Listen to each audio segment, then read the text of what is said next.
Thank you, everyone. So we have a terrific panel on ageing and migration with lots of important issues to discuss and no less than 8 people to guide us, presenting a range of perspectives and experiences, an indication of just how topical and important this issue is. So time is at a premium, and I have to limit myself to just one introductory comment, which is simply to say that ageing and migration is a major social issue that we ignore at our peril. We all hope to grow old, and more of us are doing it more successfully, and some migrant communities in Australia are at the forefront of this phenomenon. Some migrant communities, the vast majority of them are well over the age of 65. So these are some of the issues that we're going to be looking at in this panel. To lead us in this discussion, I'm delighted to introduce our keynote for the ageing panel, Dr. Helen Barrie. Helen is National President of the Australian Association of Gerontology and a member of the editorial board for the Australian Journal of Ageing. She is extremely committed and active in the Australian ageing and diversity landscape. She recently headed the Federation of Ethnic Communities Council-funded project to produce a review of Australian research on older people from culturally and linguistically diverse backgrounds back in 2015. And yesterday at the wonderful masterclass that she led, we heard that that review now forms the basis of the government's current work on developing a national diversity framework. So we'll be getting Helen back to tell us about that framework when it's eventually released. And it's also very appropriate to have Helen keynote for us in this third migration update. She's also the outgoing director of the Hugo Centre for Migration Population Research at the University of Adelaide, which was the source of inspiration for our WA update.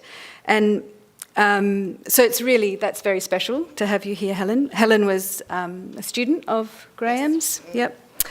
So I won't tell you, I've got a whole lot of information here about Helen's research, but I'll just hand over to her talk today, which is Changing Patterns of Migration to and from Australia in Later Life. Thank you. There we go, thanks. Brilliant, thank you. Good morning. And I really want to thank you all for the sunshine. It's been terrific. For someone from South Australia, I've really enjoyed it not being 11 degrees and hailing for the last couple of days, so it's fantastic.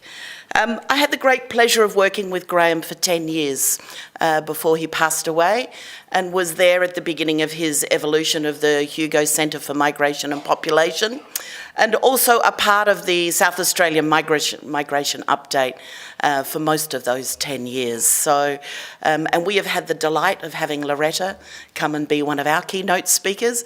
And Loretta and I have already talked about the fact that perhaps we could be doing more cross-populating and considering ideas together as the two most western states of South Australia, of Australia. Oops, you are not a state of South Australia. I was going to begin by providing an update of migration and ageing, but there's something I'm really passionate about and I think we know very little about, and that's late life migration. So I really wanted to start thinking about the ebbs and flows of migration at a later age. So I'm going to ignore, in one sense, those post-war migrants who have come here, who we tend to know quite a bit about.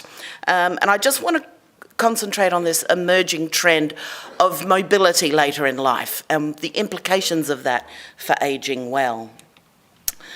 So there are 2 key demographic issues that frame society around our globe today, and they are migration and ageing of the population. And it's certainly true for Australia.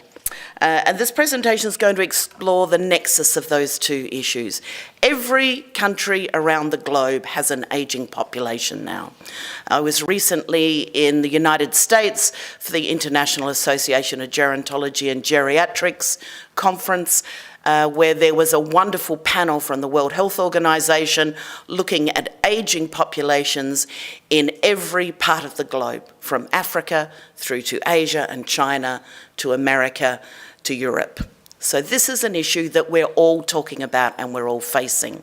And at the same time, we know we have an increasingly mobile global population. So we need to start thinking about what this means when the two trends come together. So I want to look today at the relationship between international migration and ageing. What about migrating into Australia later in life, but also older Australians migrating out of Australia later in life, which is quite a significant number. And are we moving more towards circular migration or transnationalism, which are slightly different things, but I've kind of lumped them together here a bit. Transnationalism is happening anyway because we identify with more than one place. Even if we're born here, we often identify with more than one place. If you have parents who were born overseas, you are likely to have relatives overseas, you are likely to have a sense of culture that comes from overseas. So we are transnational beings at many levels. But what we are seeing is more circular migration as well. So I want to think about that a little bit. So if there are three real links between ageing and migration, migration is often floated as a policy solution for ageing populations. And that's particularly the case in Australia because migration is generally very selective by age. It's hard to get into Australia if you're older. So we have a bias towards younger working age adults coming to Australia. However, migrants age too. And that's what we see now with the post-war migrants. Wonderful way to build your country, populate or perish, bring them in, let them have babies and build our infrastructure. But then they age, and now we're looking at an ageing population that is increasingly diverse, and increasingly those older migrant populations are very old. So we need to start bearing the consequences of those whims of bringing people in at a younger age. So we need to know that they age in place, and we're seeing that, of course, with the post-war migrants, but we're going to see it in the future with other waves of migration as well. For example, we're starting to see the beginning of the Vietnamese population getting older and needing aged care services. Added to this, we've got the increased mobility of the world's population as people move around the world at a greater rate and with more frequency than ever before. And what that does for dispersed family and friendship workers. You may not be the person who migrates, but if your family is the migrator, then you are, in a sense, a victim of migration. You are involved in a migration pattern, whether you like it or not.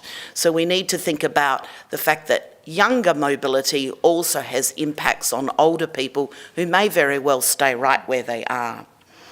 So this rise of transnational family ties often leads to transnational caring for the older generation and/or the migration of parents and grandparents later in life to join that younger family member, either permanently or temporarily, something we'll come to in a little while.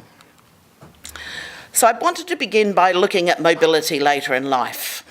And can we identify three main trends? So there are, as I said, older people migrating to Australia, generally as part of family reunion.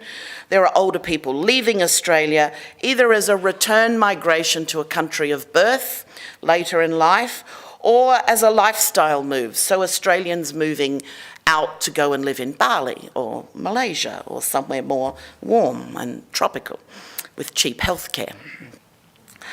Or the other alternative is, of course, that we see this temporary migration as well, circular mobility of people who come for a short time to spend time with their grandchildren, to help out a younger family member, but not permanently. So if we look first at people moving to Australia later in life, migration is likely to be very age selective, as I said, and our quota is mainly made up of students and skilled migration. That is where most of us fit in, with family reunion visas being around about 30%. So for about the last 10 years, it's been pretty stable. Skilled migration makes up about 65 to 70%, and family migration makes up around about 30% of migrants. Now we'll break that down in a little bit. That's not parents coming to reunion. That's family migration. So that's all sorts of family migration. And then there is a very small percentage of older people that are likely to be able to come out under what we call a special business migrant category, which is sort of code for has a lot of money and is prepared to invest it in Australia. But that makes up a very small number of people. And we're very unlikely to see older migrants as part of that skilled migration, unless they were perhaps the most fabulous brain surgeon in the world, or really good at a sport that was going to get them into the Olympics, or something like that. So most of them are part of that family reunion visa. So, some of the barriers to immigration in later life, that you're ineligible for those skilled and work streams of migration. Increasingly, you will have a lack of access to healthcare and aged care services if you migrate later in life. So that creates a challenge, something for families to think about. There are increasingly big financial requirements for someone to come in. So we're creating a class of people who can afford to come and those who can't afford to come. And of course, there are very strict numerical limits on the family category, particularly for parent visas under that family category. So if we look at the family stream visa, I said, of course, that doesn't only apply to parents. There are actually 4 types of people who can come in.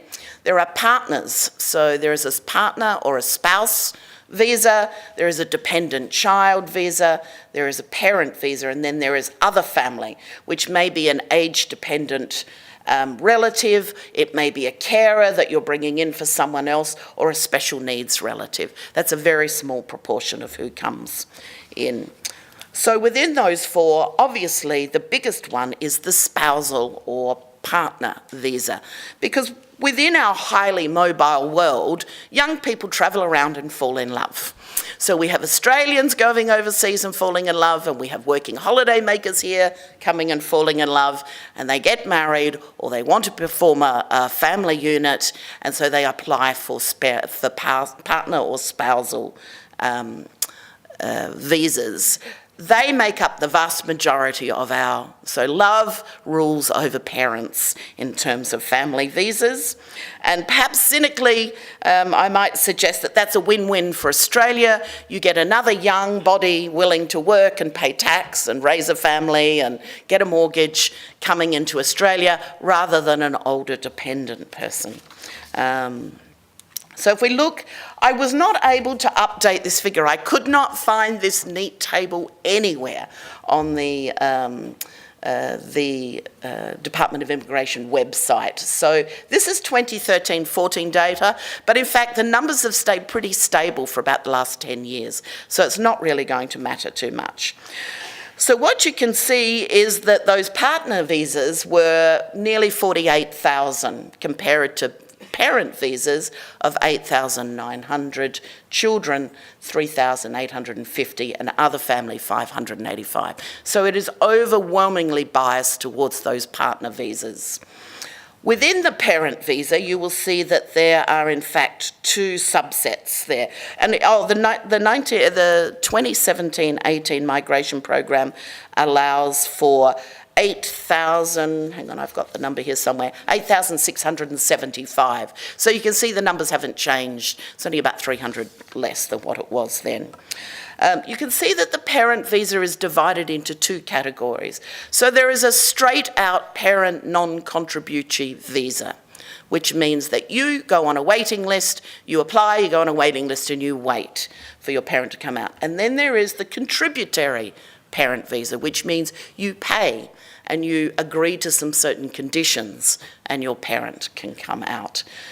The numbers are biased towards the contributory parents. So for 2017, there were 1,500 places in the non-contributory parent visa, and there were 7,175 in the contributory.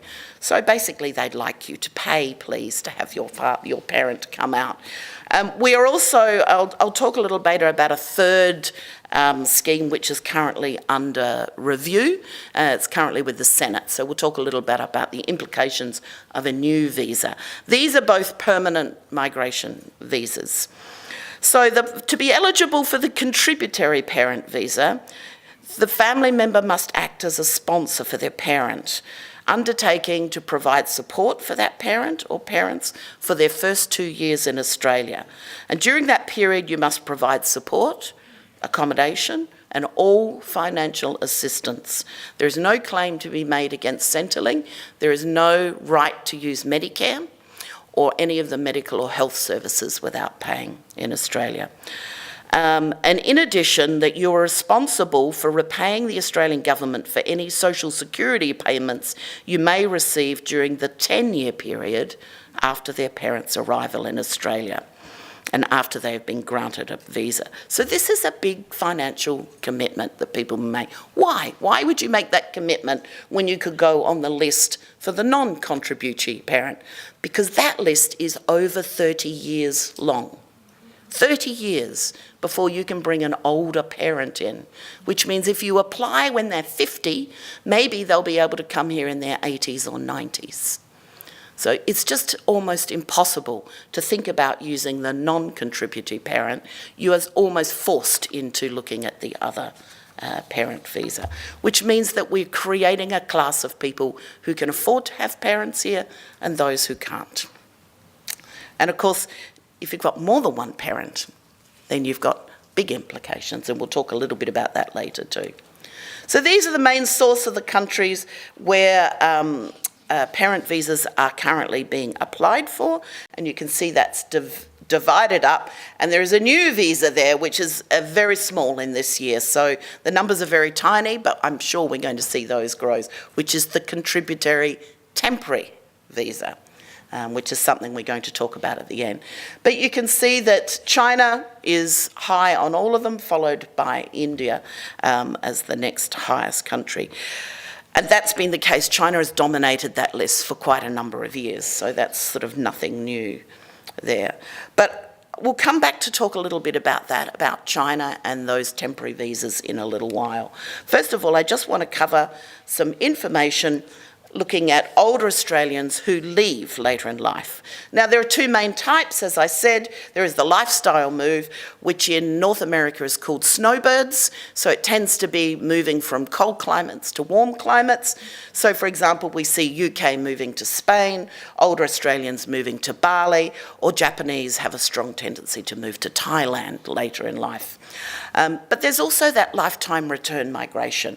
So the end of a successful migrant career, if you like, returning back to your homeland in Italy or Greece or Poland. Not huge numbers, but it is a trend that's been around for quite some time. So if we look at those numbers, permanent departures of people over the age of 65, as Australian-born or overseas-born, and then a total. So that dark blue line or purple line that you can see is Australian-born moving overseas permanently from 1995 through to 2015-16. And you can see that it's had a steady increase. It's not a big number, but there is a steady increase over time. The yellow lines are the overseas-born Australian residents, so permanent departures of Australian residents who were born overseas over time. And again, same sort of steady increase. So even though the numbers, obviously it's overwhelmingly overseas born leaving, but both have had a steady increase over time. We are not seeing a dropping off of this trend. So it is a real thing of large numbers of Australians living overseas.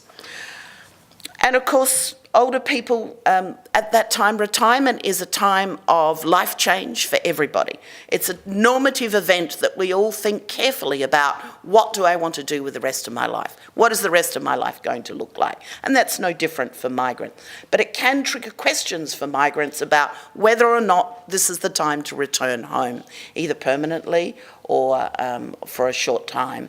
So factors influencing those decisions might be the availability of pensions or health services, their current financial situation, are they dependent on the age pension, do they have a lot of super? If they're dependent on the age pension, is it going to go further in Australia or is it going to go further back in their home country or wherever they choose to go?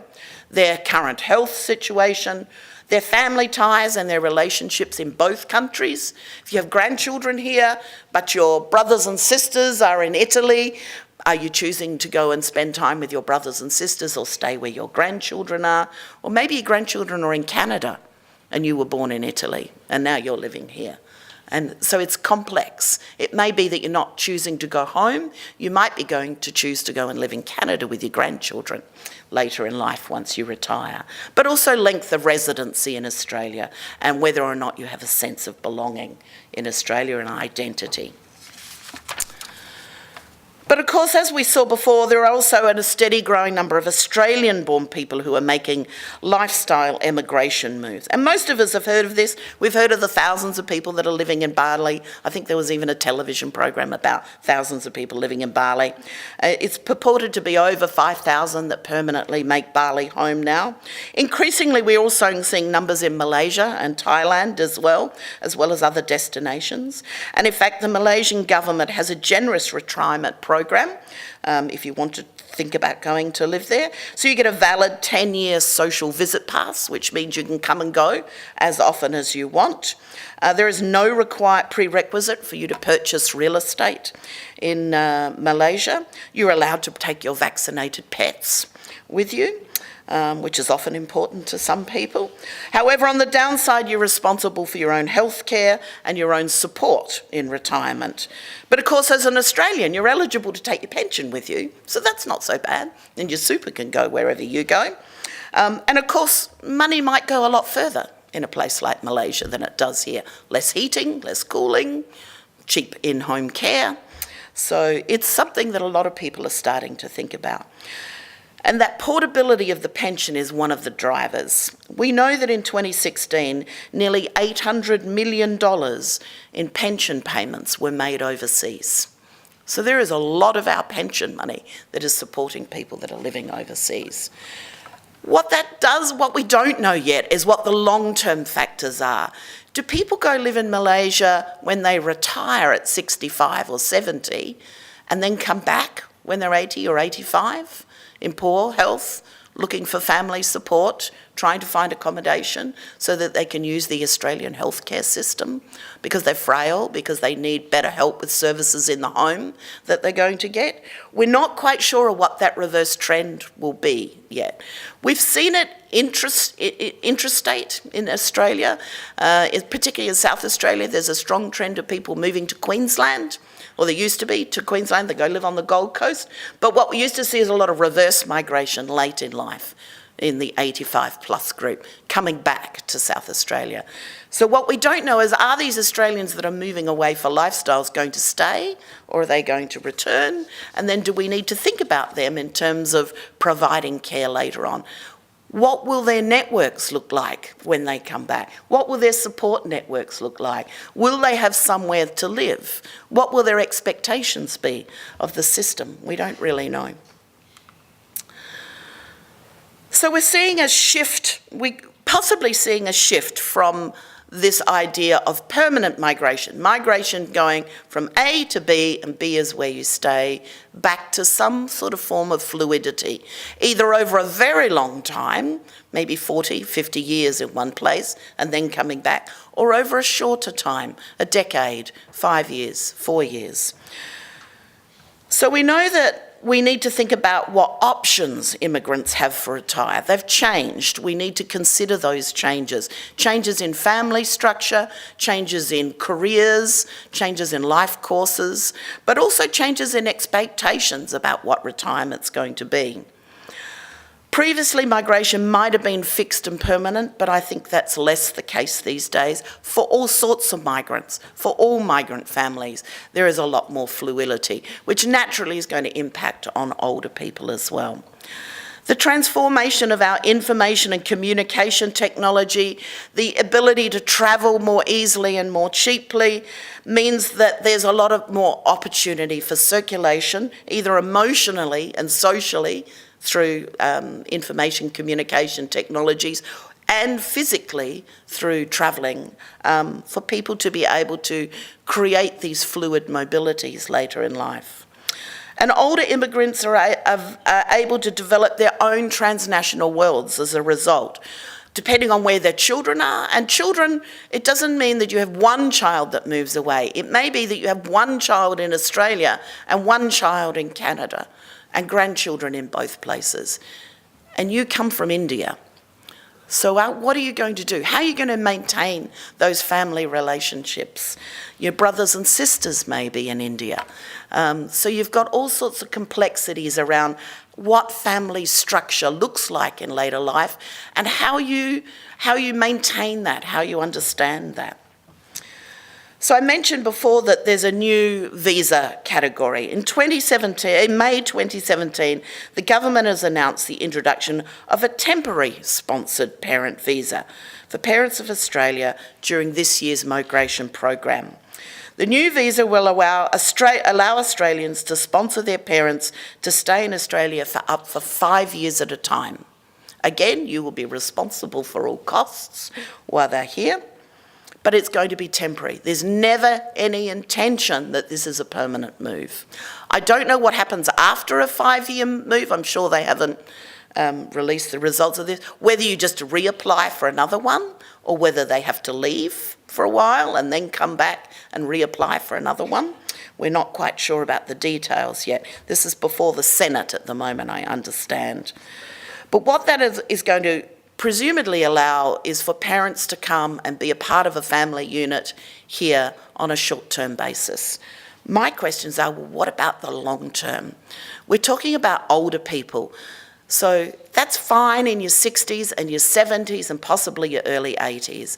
But older people need more health care. They need more assistance. They have reduced mobility, increased frailty, increased need for medication. Can you keep still doing that when you're much older? Where does home become when you're much older? So we need to raise these questions. We need to think about what this is going to mean. So while there's been some research done on return migration and lifestyle immigration later in life, there is very little, there's this third dimension which comes about because of reduced fertility. Where's Matthew when I need him? Reduced fertility and increased longevity. So what we've got are people living much longer, but with much smaller family structures. So we don't have 9 or 10 children to look after us in our old age anymore. We have 1 or 2. Along with that, we've of course got the increased mobility of those children later in life as well. So what we've got is an increasing number of older people reaching very old age where they have a propensity to have a disability and be less independent, at the same time as they have fewer children able to offer support for that older person. And those children may not be in the same town, in the same community, in the same region, or even in the same country. China, for example, presents a striking example here with their long-standing one-child policy in conjunction with increased migration amongst younger Chinese, either for education and or work opportunities. So this means that increasingly older people will not have a child living in China to support them in their older age. This has significant implications for the ageing parents, for the governments of both countries, and for the adult child who has migrated. And remember, if one Chinese older person has 2 parents and they have married a Chinese person with 2 parents, that's 4 parents. It's about $50,000 to bring a parent in on a contributory visa. If you have 4 parents, that's a lot of money that a family has to find to offer the sort of support that they should be providing. Even 1 parent is a significant investment. So, and we've seen that reflected in those figures for China, that filial obligation of family later in life, which means that there's going to be increased mobility in that country in particular, but also in all countries, because we all have smaller families. So this equates to an increased likelihood of grandparents and grandchildren living in separate countries. In many societies, grandparents are a vital source of childcare. This kind of raises the point the Minister made. We often think of the deficits of old age, but we don't think of the advantage. Grandparents are a huge source of childcare. They enable 2 parents here in Australia to go out and work and earn tax, and pay their mortgage, and that relies on having childcare. And in a lot of families, that's traditionally provided, at least in part, by grandparents. Also, grandparents have a strong wish to be part of their children's lives and their grandchildren's lives. And so the settlement of adult children around the world in adopted countries, all those skilled migrants that Australia brings in, and the subsequent family formation that implies, has led to this increased desire for old age migration, for migration later in life, and the increase of circular mobility as elderly parents try to assist children as much as they can and be a part of their lives wherever they are. So it can be argued that immigration of adult children transform the lives of their elderly parents, creating a situation of not ageing in place, but ageing on the move. I went to a conference a couple of years ago in Chicago, and there was a woman there who spoke about the Korean community in Chicago. And there is a big tradition of older Korean people going home to spend time with their other children back in Korea or with their brothers and sisters and being a part of Korean life, to the point that there are special flights from Chicago to Seoul for older people. And these are often people with cognitive impairment. They go back to Korea and they stay in special housing that is temporary housing in aged care facilities for older people to be able to go home and spend time in Seoul. So this is starting to become a big business trend that we need to think about. And I haven't looked at any flight details to find out how many older people are travelling alone on flights that need assistance, but we could see increasing flights with numbers of people that need assistance on planes. And the cognitive impairment is quite a scary issue. If we start to think about older people who are quite with it and active and independent and able to afford to travel, that's one thing. When you start to think about older people with early onset dementia or with serious illnesses, then we've got other issues that we haven't even touched on here. So what are the key questions moving forward? We need to ask ourselves in this globalised and highly mobile world, to what extent is transnationalism and circular mobility replacing linear migration later in life? This is an emerging trend for migrants of all ages, and we're going to start to see increasing trends of high mobility. But what does that mean for family ties, for our children, families following children through their careers, or are children likely to go home too? So you wait it out till they come back. We don't quite understand these patterns of mobility and the impact, the ripple effect of that on the family later in life. We need to think more carefully about how older people are ageing between two cultures, both emotionally and culturally, which we understand reasonably well, but literally as well, moving as part of this cycle of migration. What impacts does that have on sense of identity, on family support and social networks, on loneliness and social isolation? If you come here to spend time with your family, where is your social network? Where are the people you depend on? How do you get access to services or find your way around or manage with the language? And what impacts does that have on well-being?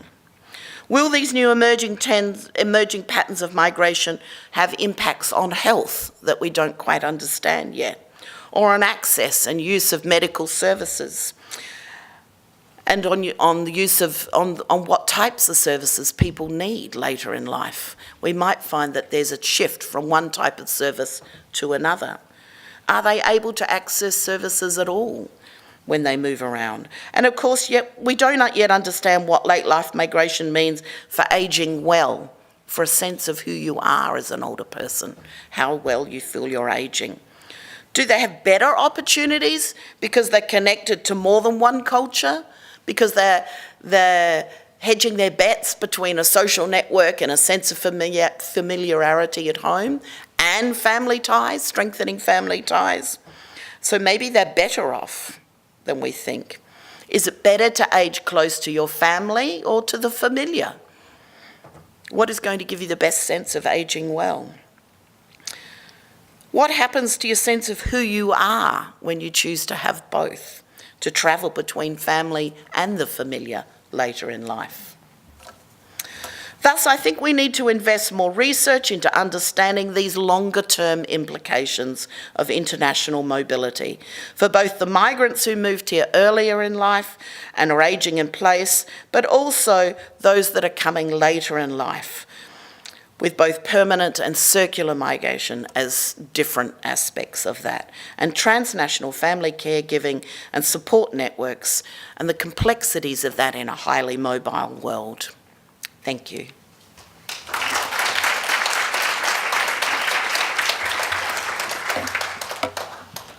Thank you very much, Helen, for a wonderful lecture. We only have time now for any questions of clarification or burning brief comments, because we will have time at the end of the panel for a discussion. And then we have this afternoon session where we're revisiting some of these issues where we do have much more time for discussion. So, And I'm around all day. any key... Yes, just one quick...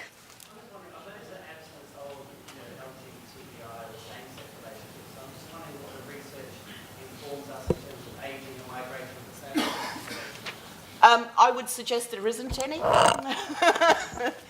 Also, I tend to rely heavily on census data, and as you're probably very well aware, that's the glaring question we are not answering in our census. However, we are starting to get more information from the Department of Health with the My Aged Care. Now they're collecting more of that data. They've promised us they're going to be more transparent with their data. So we're hoping that in the future we start to see more of that. But it's really hard to talk about the spousal visa in terms of who they're marrying, because it just tells you what visa they're on, not necessarily who they married or who they've partnered with. So yeah, it's a little, basically we just don't have any yet, which is a crying shame. Jan?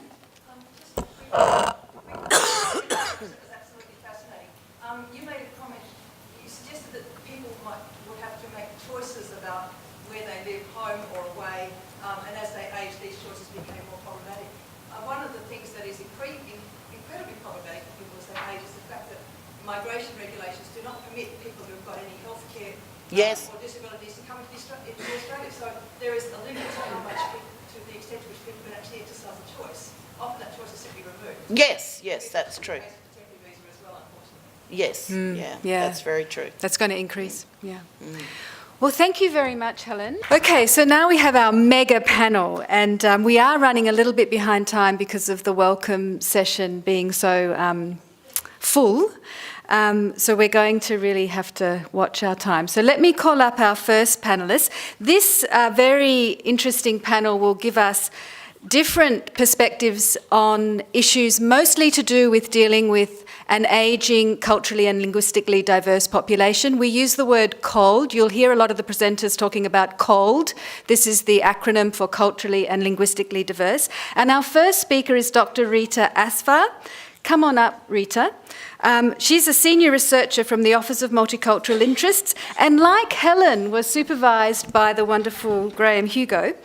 Rita is a veritable mine of information and insight about ageing and migrant communities, and is the author and has produced several important reports available on the OMI website, so I encourage you all to seek out that work. And Rita's presentation will provide a fuller picture on ageing and migrant communities, particularly in Western Australia. So over to you, Rita. Thank you. Thank you very much, Loretta, and very good morning, ladies and gentlemen. So, without spending any time more, I will start straight to my presentation. I'm trying to give an evidence base of what is happening to Western Australia, to the story of called seniors, and who are the called seniors. I mean, it is a story from the census data, and I'm going to give some flesh to that. First of all, the presentation would be in three parts. One is the consistent trends, demographic trends that's emerging, that is making called seniors as a special group.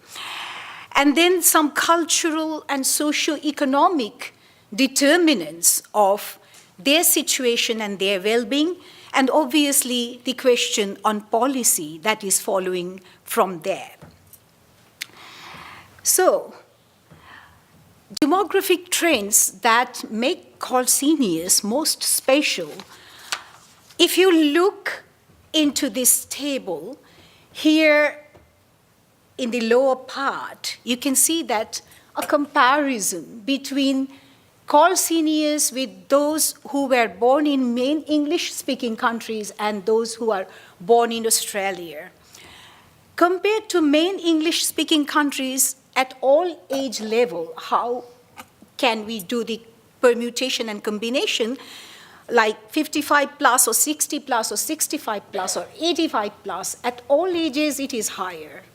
And with Australia born, it is also higher for 65 plus age, and similar to 85 plus age, which shows clearly that call seniors are aging, and they are more larger in proportion at an older age group.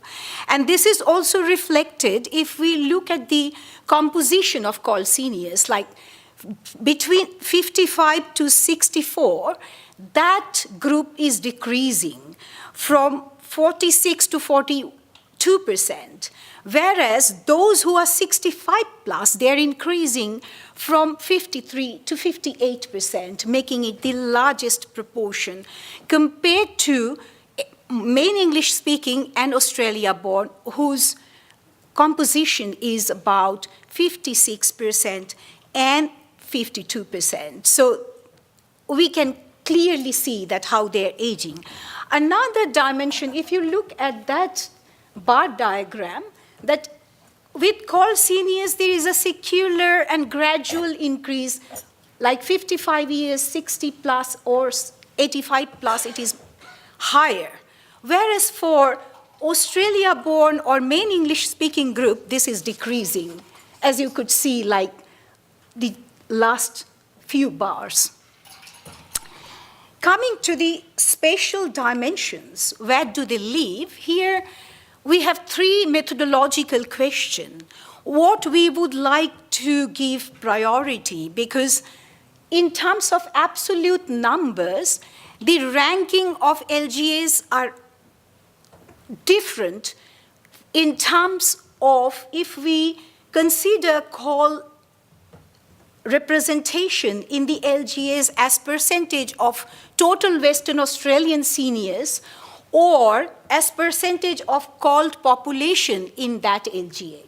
For example, look at the second column where Starling appears to be the largest concentration of call seniors in terms of numbers. But if we look at call seniors as proportion of Western Australian seniors, then it is the Bayswater which is coming at the top.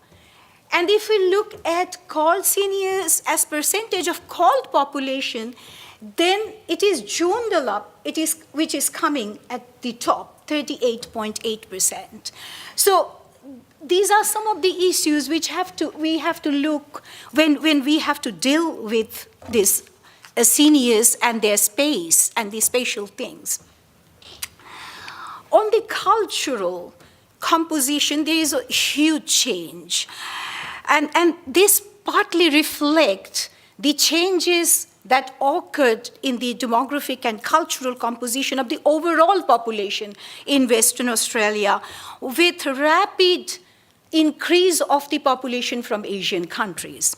But call seniors, apart from that, we have to look into two other things, that is, depending on their size and their share of population in that birthplace group. And accordingly, we will see that some of the European countries of call seniors are still among the top 10 countries as in terms of ranking as the largest birthplaces of call seniors, which is not really one-on-one relationship with the birthplace of the call seniors in general. And here I would like to draw your attention, say, for example, Scotland, Ireland, Italy, Germany, and Netherlands among the top 10 for called seniors, while birthplaces for total called population except Scotland and Italy, none of them are on the top 10. And another thing here for this table is the languages. While we talk about language, need for translation and translated materials, we have to look into the low language proficiency and there how the numbers and percentages vary. When we do by percentage, you see the new Asian languages are coming at the top like Hazaragi, Karen, Khmer, Vietnamese, or Dari. Coming to the socio-economic disadvantage or issues that the call seniors have, one that immediately draw my attention or anybody's attention is like 1/3 of call seniors have low English proficiency, which is compared with 3% of the Western Australian senior population and 1/10 of call population. Another area of low education or no education, like year 8 or below, or no education at all. And here we could see in the pie chart that 21.4% of called women, that is the highest proportion, who are in this bracket of low education, compared with 17% of their male cohorts, or less than 10% of the Western Australian male or female cohorts. Another important thing is the income, because we don't have the employment data from 2016 census yet, so I relied on the income data. And you can see that low income bracket for the called seniors, particularly women, is very high. It is 61.9% who had low or no income. And this compares with about half of Western Australian women of that age bracket, or called men of that age bracket. And finally, this table on seniors requiring assistance. And here we can see the secular increase at the rate of seeking assistance by called women. They're again disadvantaged because this is 61.7% for 85 plus women, called senior women, which is much higher compared to other groups. So finally, what are the policy implications emerging from this data? One, clearly that because the called seniors are experiencing a greater growth rate compared with Australians born or other Western Australian population as a whole, clearly all the policies and planning at the local, state, and federal level need to relate to ensure that the special needs of this group are being addressed. Secondly, the whole issue of the aged care policy, which is based on the choice, I think that needs to be re-examined and safeguarded with regulatory mechanism in the context that significant proportion of called seniors are with low literacy, low income, and high disadvantages.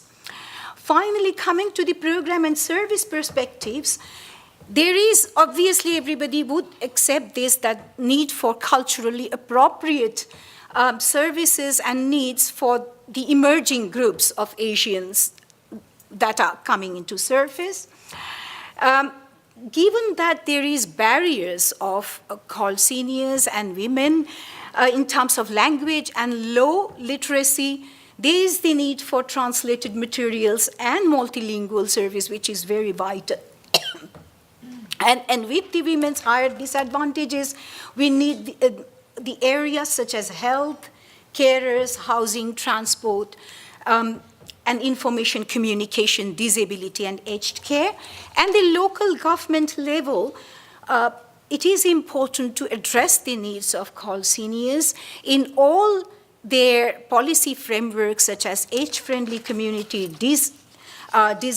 dementia-friendly community, NDIS, and other disability scheme. daycare and healthcare programs. Thank you. Rita. I feel so cruel. I know Rita found that very difficult to keep to 10 minutes, and you did a sterling job. So hard. Rita really is such an expert on these figures and on these numbers, and has devoted many years to understanding them properly, and is, I know, extremely valued in the local government sector for her contributions to helping understand age-friendly and its application. But we will now be looking in some detail into the question of consumer choice that your paper raised, and our next presenter is Ms. Rebecca McIlroy, who is the Assistant Director of the Commonwealth Department of Health. And Rebecca has the most challenging task of all, I think, on this panel today, giving us an overview of the Health Department's changing landscape of aged care, with a particular focus on meeting the needs of cold populations. And I would like to add that the government representatives really do have to give the government line, and it's not always their own personal view, and I think that gives them a particular challenge when presenting to this kind of audience. And so Rebecca has been very gracious always in her contribution and participation in these kinds of events, so please give her a warm welcome. Thank you. Thank you, and thank you for having me today.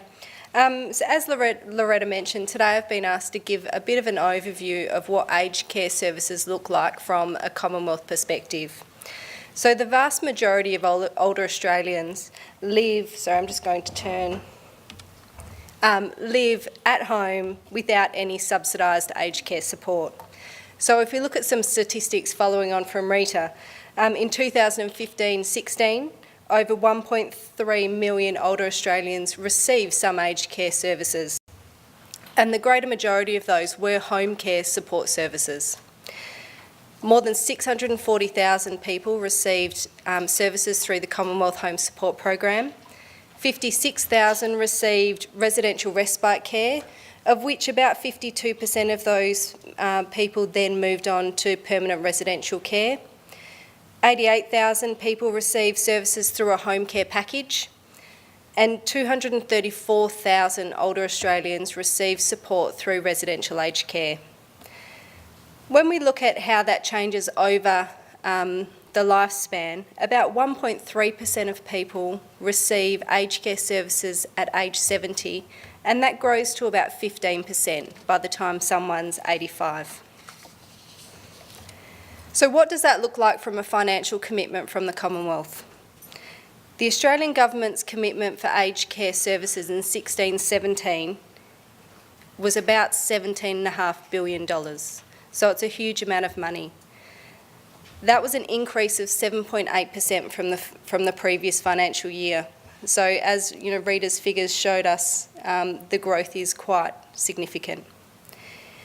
When we look at the future, it will grow to about $22 billion by 2021, which is an increase of about 6.4% over the forward estimates. Demography is obviously a key driver. As of 2016, 2.5 million Australians were over 70, and by 2026 that will grow to about 3.6 million older Australians. When we look at the different programs, about $12 billion went to residential aged care subsidies and supplements, and that will grow to about $14.6 billion by 2021.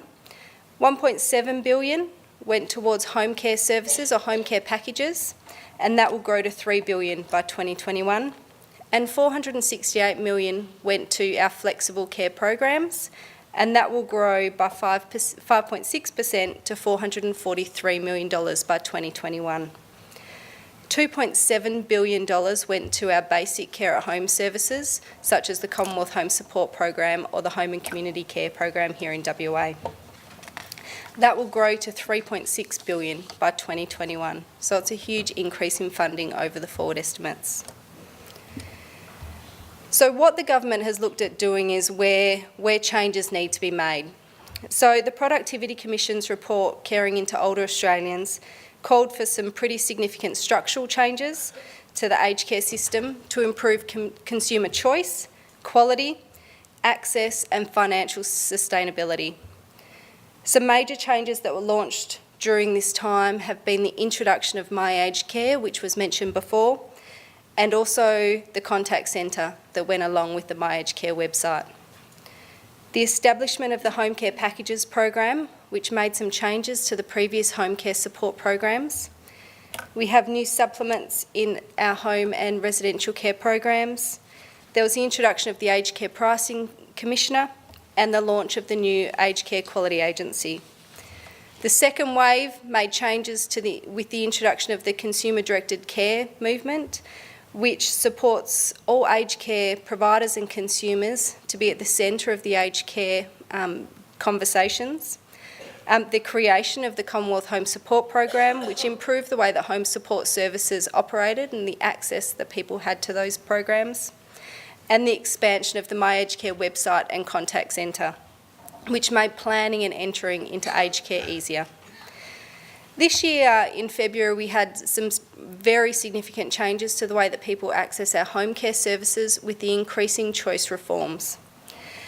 The government has also made mention of its intention to move towards a more integrated care at home program. There was a consultation paper that went out earlier this year, and there'll be further consultations later on. So if this is an area of interest, I really do urge you to keep updated on our website to have your say on how aged care programs will work into the future. The further home care reform will be guided by some pretty significant key principles. We want to increase choice and control for consumers. We want the system to be easier to navigate. We want to make sure that the system is sustainable into the future.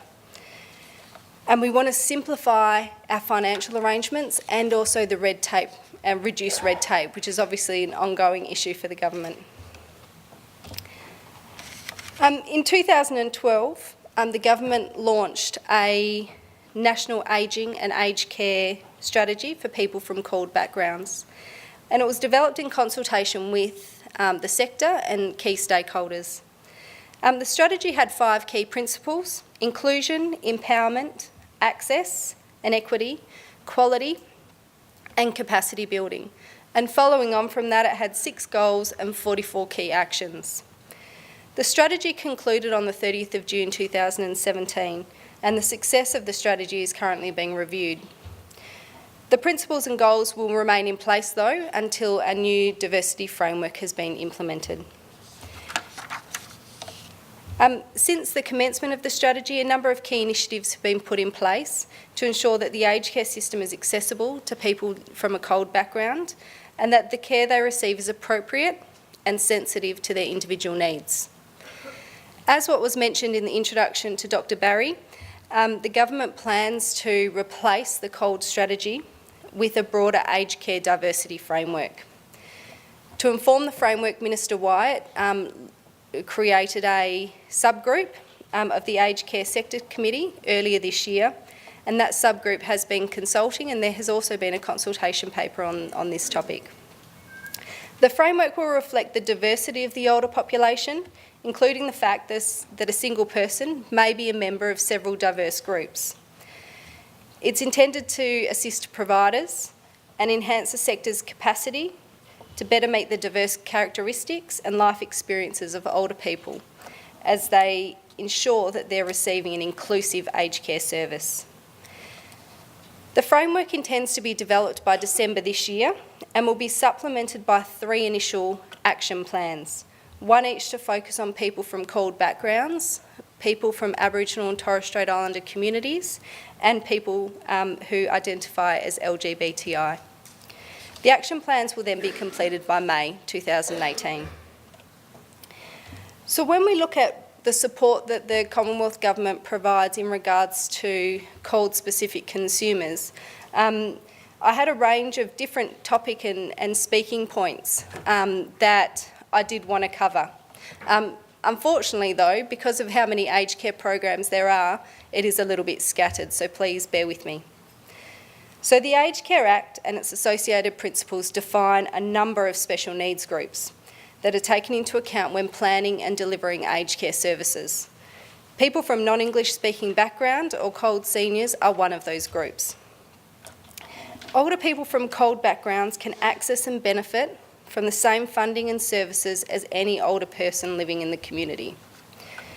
The department has developed a number of fact sheets that we currently have translated into 18 different languages, which we developed in consultation with FECA, about information about my aged care and how to access aged care services.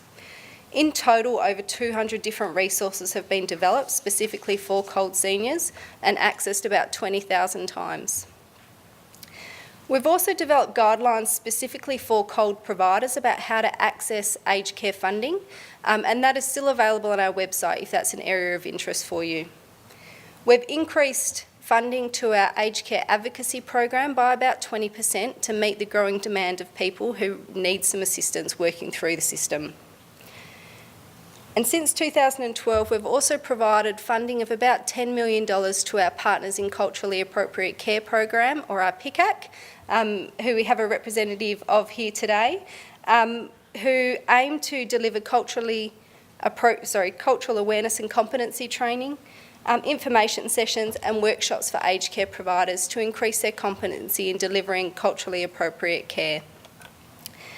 We also have access to the free interpreting service through the Translator Interpreter Service National, and consumers can access that service free of charge when discussing what aged care options they might have available to them, but also as the care planning process while they're trying to determine what services they need to remain living in their home. COLD providers are also available to apply for capital assistance for the construction of aged care homes in areas of need. Since 2012, about $50 million has been funded over 13 different projects for construction of COLD-specific residential aged care services.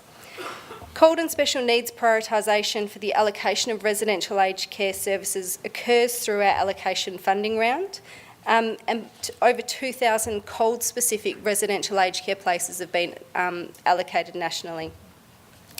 I will end up there because I have reached my time, but I would just like to say that as you can see from the range of different funding and program that the Commonwealth Government provides, the department is committed to ensuring that some of those projects, policies are correct. So we do welcome your feedback and your involvement in consultation processes so we can make sure that we have it right. Thank you. Thank you very much, Rebecca.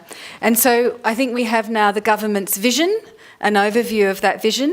And what we'll do now with the next three panel speakers is move to the consumer, service provider and worker responses and experiences on the ground as that vision unfolds. So our first speaker is Ms. Maria Bunn, who's the Director, MGB Multicultural Aged Care Solutions, and the past President of the Western Australian Multicultural Association. I think it's fair to say that Maria, much like Dr. Rita Afsar, has devoted much of her career to this sector and is a long-standing and well-known advocate for elderly migrants and their communities. So it's wonderful to have you presenting today, Maria. Maria knows these issues deeply, and I find she always speaks with the best mix of head and heart. So come on up, Maria, and give us an overview of this challenging landscape from the consumer perspective.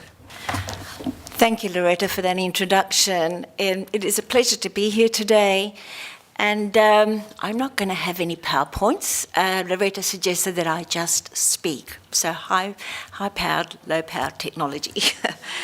Now, just following on the stats that have already been presented by Rita, it is interesting to note that since 1996 to 2011, we have had a growth of 321% of COLD seniors compared to 90% growth rate for Australian-born and non-COLD migrant seniors.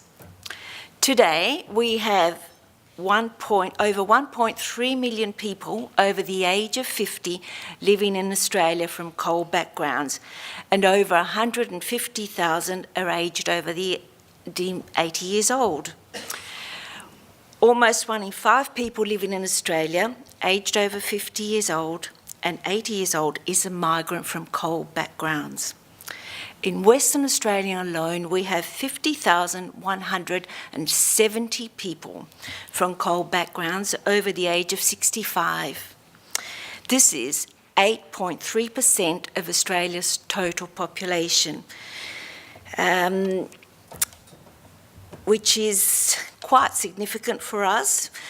Today, we also have a larger proportion of migrants from coal backgrounds that are older compared to their Australian-born and non-coal migrant counterparts. Based on some of the statistics we've already seen, migrants from Italy, Greece, China, Germany and Vietnam, aged over 50, account for the highest number of migrants living in Australia.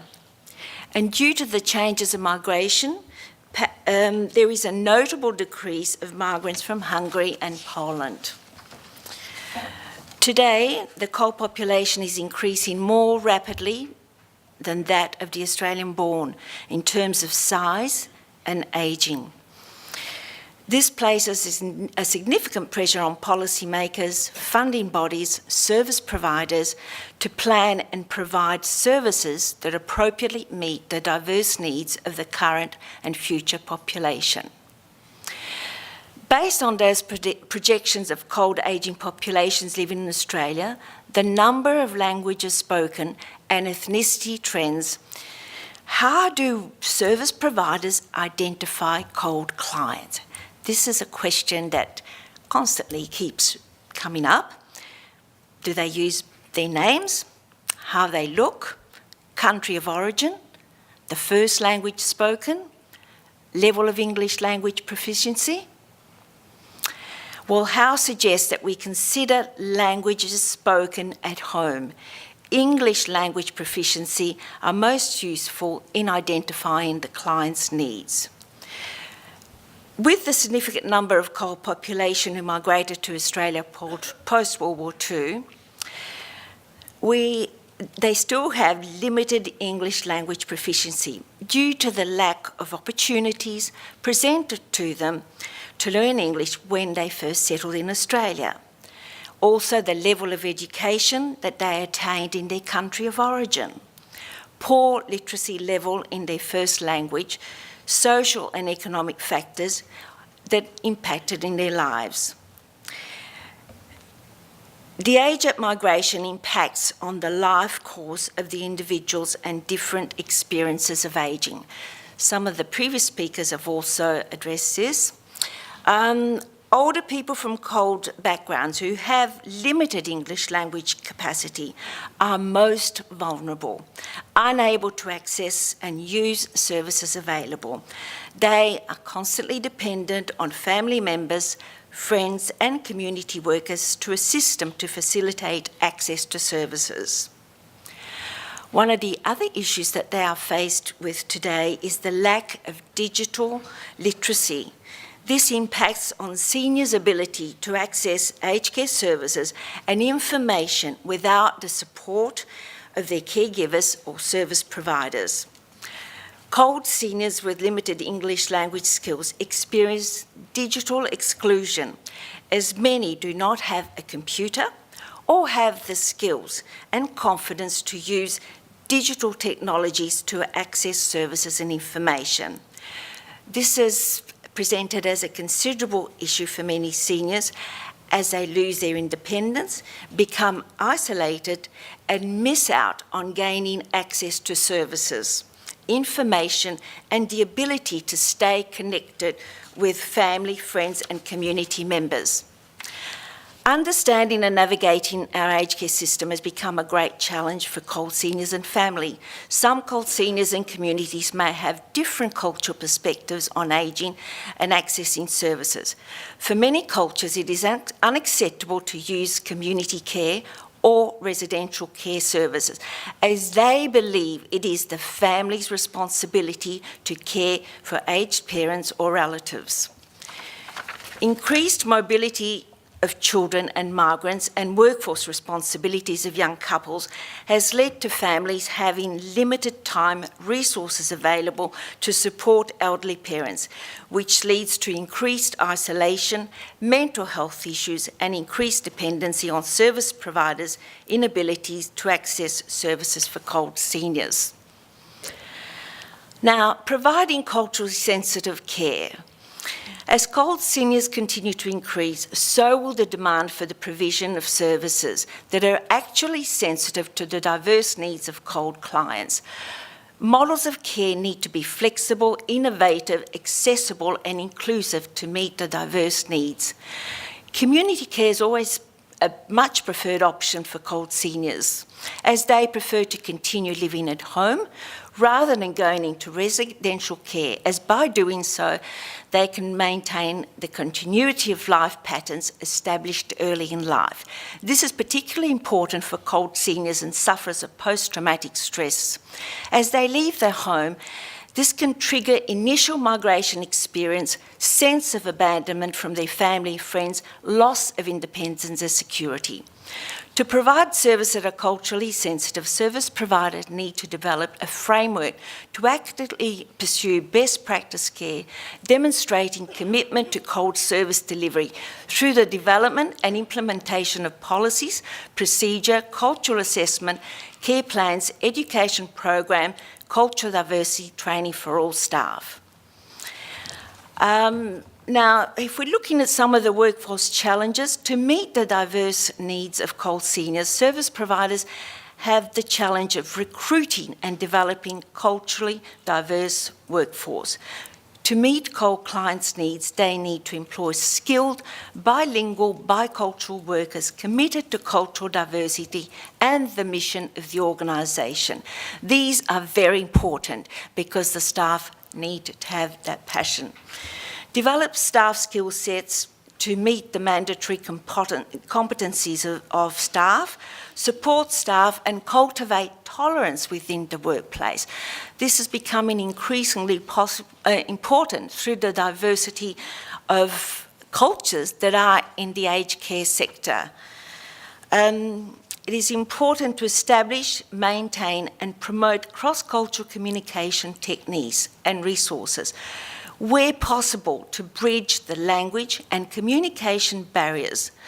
It is also important to match staff with residents who speak the same language and share the same culture, or provide education to staff who don't have these skills in equipping them with the skills to manage the diverse client groups they need to care for.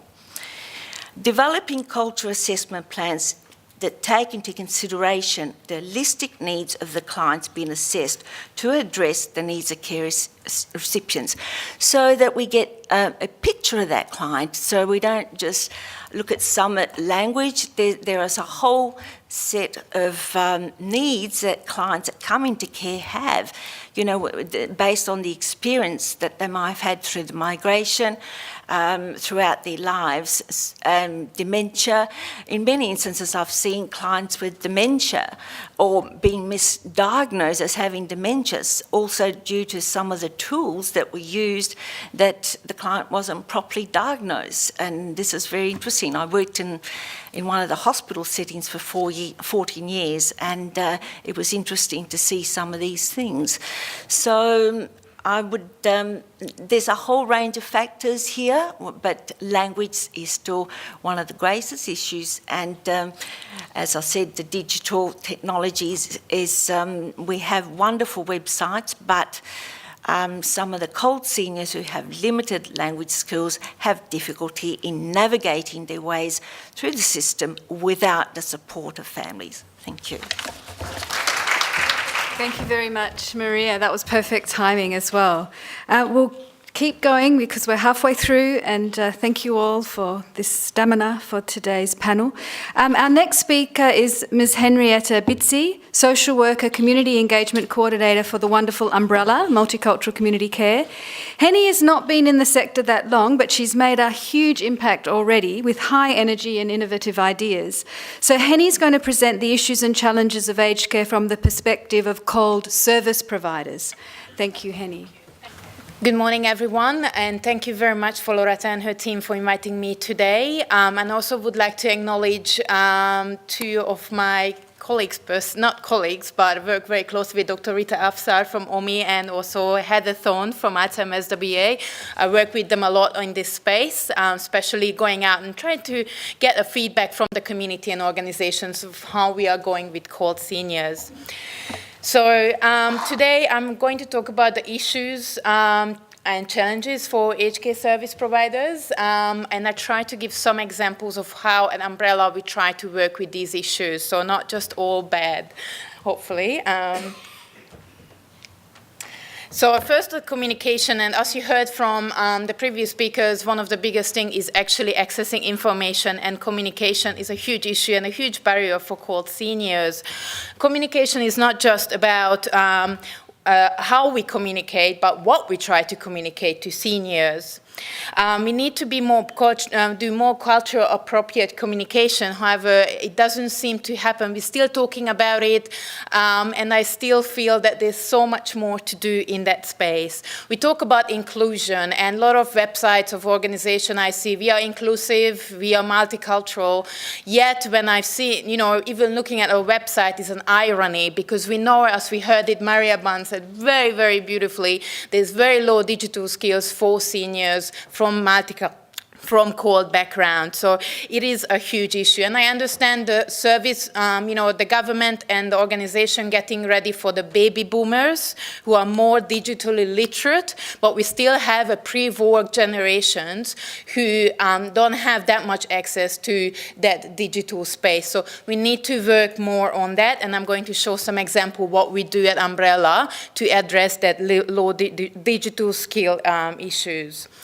Also, what we experience, we don't do much anymore because of the changing system and the pressure on funding, is actually listening to clients. Just listen and try to work with them. Most of the time they're saying, I don't want another pamphlet, I want someone to listen. And especially with this group, with the low English proficiency skills, low educational skills, we have to give them a little bit more elaborate on. We can't use cold hack, HCP. You actually have to explain a little bit into more details, and we don't take that time, and the reason is because it's cost money. Also, there's a new era coming up. The way organizations communicating has changed. We are now selling, not caring, and that's scary for me.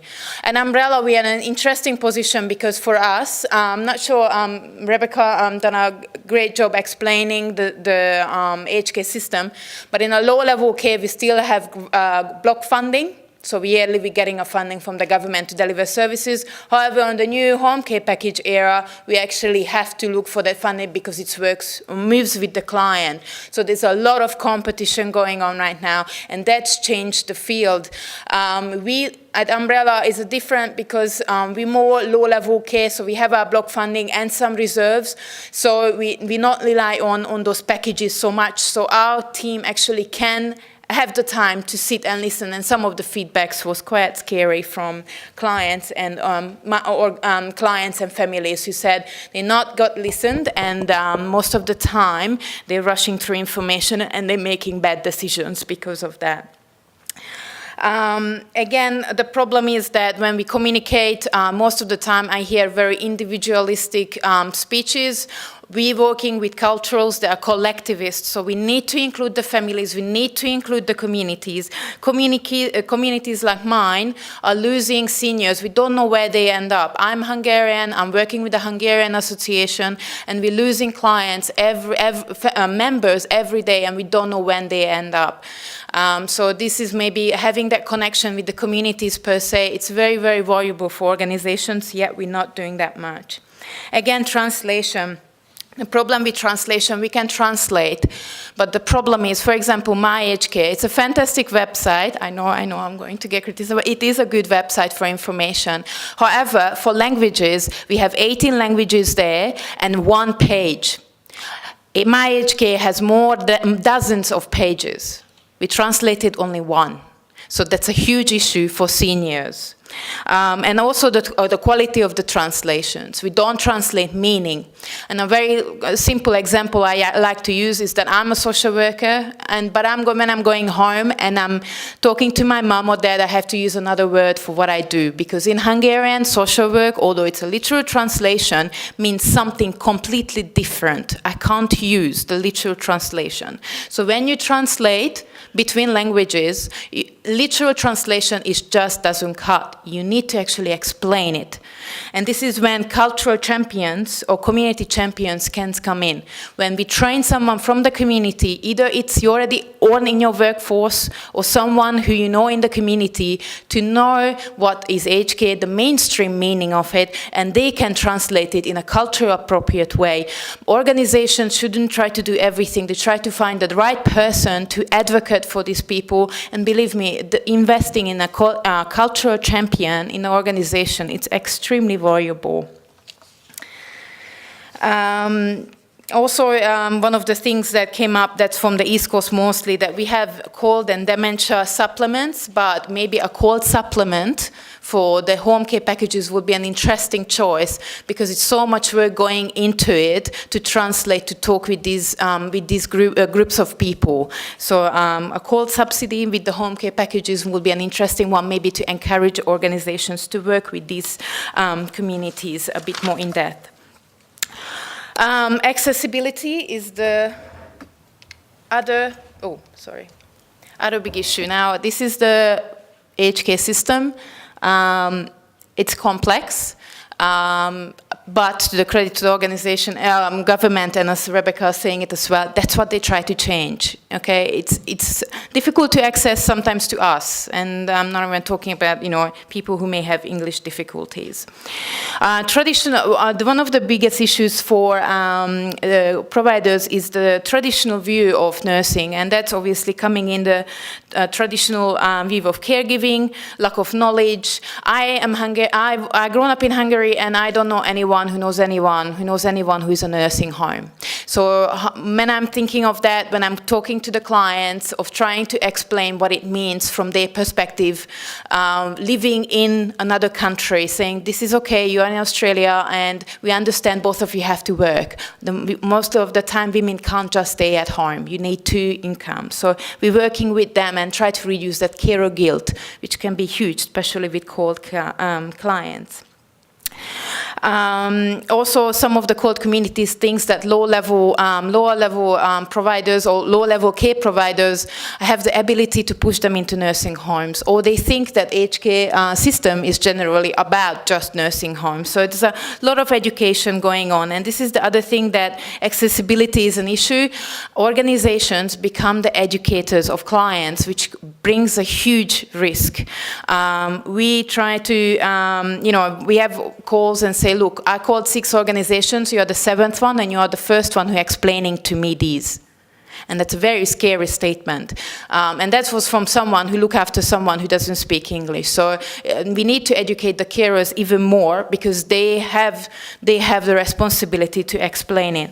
What we done in this place at Umbrella is we try to develop non-digital non-digital tools for the families, for the carers, and interestingly, for the providers, because these fact sheets we have right now actually used by providers as well.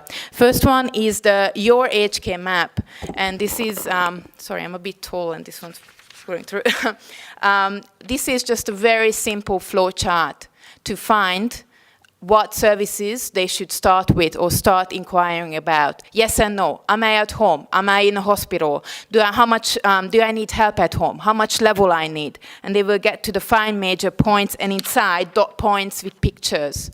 It's not translated. The reason is because there's no money for translation. I wish we would, or for printing by that matter.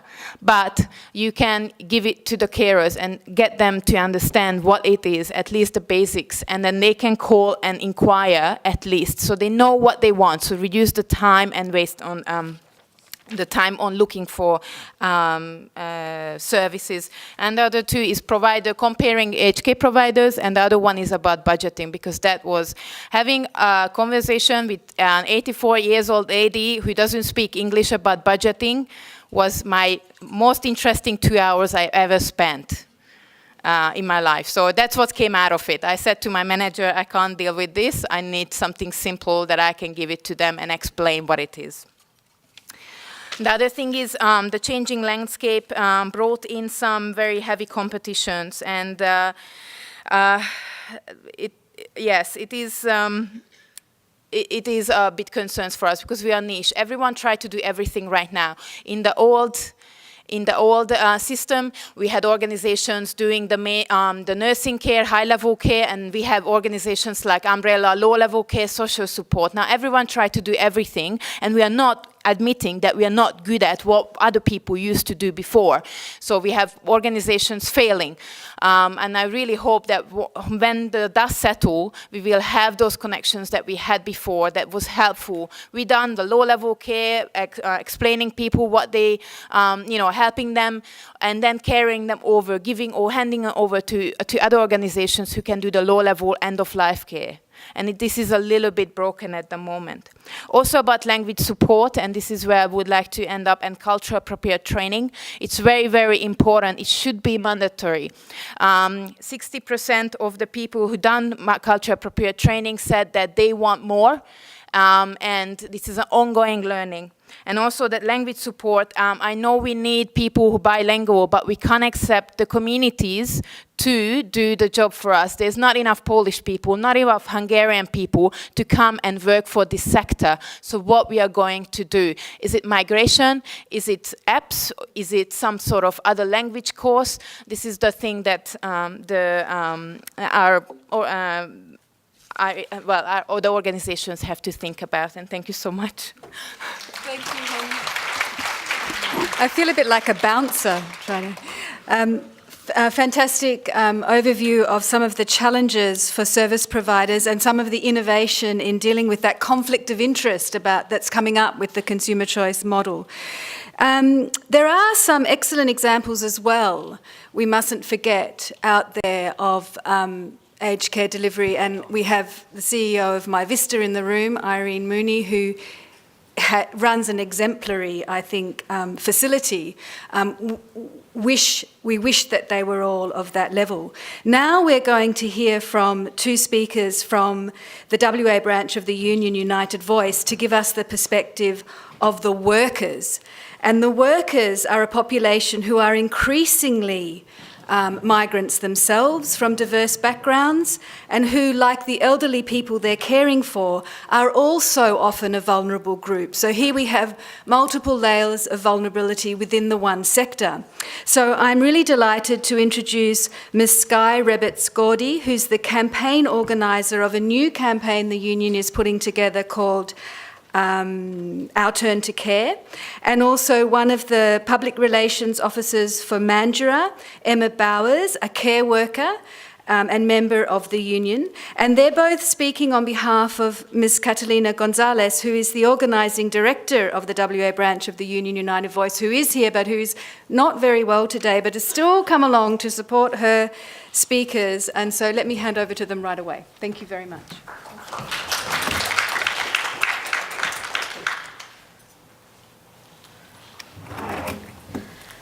Thank you. I'm going to keep this short and simple because I really want to give more time to Emma, who can give you some really good insights into what is happening from a worker's perspective in the sector. But just to give you some context, I'm from United Voice. We're an organisation of workers. We nationally cover, or we have 120,000 members across Australia. We have 7,500 members in aged care. We represent aged care as well as a diverse range of other industries as well. Just in WA, we represent over 2,400 members.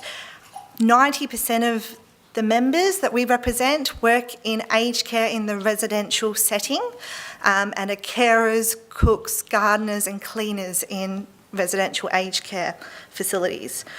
As we were hearing before, we are seeing, an increase in cold seniors in our community, and that is absolutely something that we have witnessed in the aged care sector as well.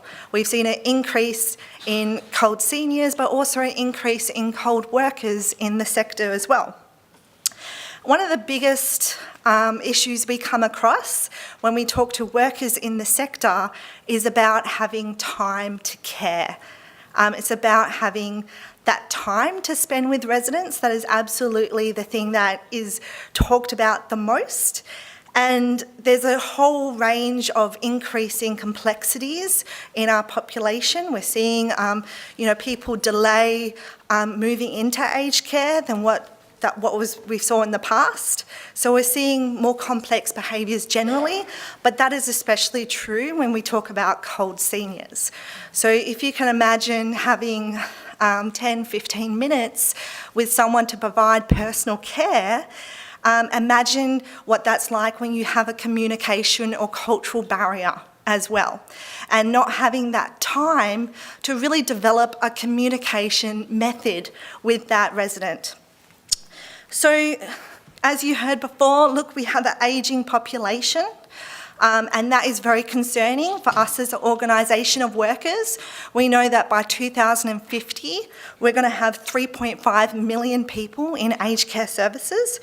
And we also have a tricky situation where we have a declining workforce at the same time, with half the workers that currently work in aged care due to retire in the next 10 to 15 years. And we're seeing that Australians are living longer. So again, this adds to this level of, increasing complexity that we're seeing in the sector. So not only are we facing an ageing population, but we're facing changes, or the composition of the demand for aged care and the method of delivery of services is set to change even further. So what is very clear to us as an organisation is that there's a very clear link between quality care as well as quality jobs. That is very, very clear, and when we talk to workers, it's very clear through our discussions that for people that work in the sector, who absolutely are part of a sector that is under-acknowledged in our society, of course, wages and conditions are important.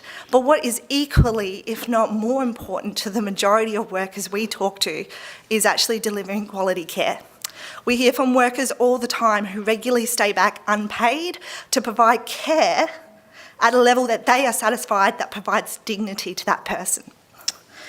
So we are also seeing, like I said, that increase in cold workers in the sector. And for us as an organisation of workers, we with our experience in other sectors with a high cold workforce, we know that that can lead to this community of workers being particularly vulnerable. And we've seen that through, there's evidence to show that as well. We've seen that with the number of disputes at the Fair Work Commission increasing for people that are on migrant visas. It increased from 11% to 13%. So that is clearly an issue, and we're seeing that cold workers are particularly vulnerable in terms of their working conditions. So there's a lot of issues in aged care, but what we have realised as a union is the biggest issue that we really need to tackle first off is the issue of funding. We have seen funding cuts in the sector. We have seen cuts in the 2015 budget. We've seen cuts in the 2016 and 2017 federal budget. And obviously that has an impact.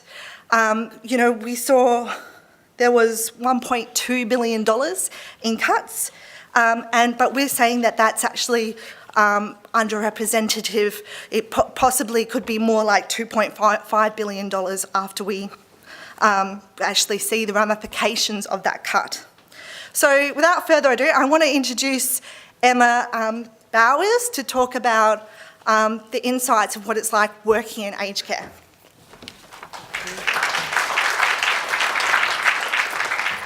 Good morning, ladies and gentlemen. I'm Emma Bowers.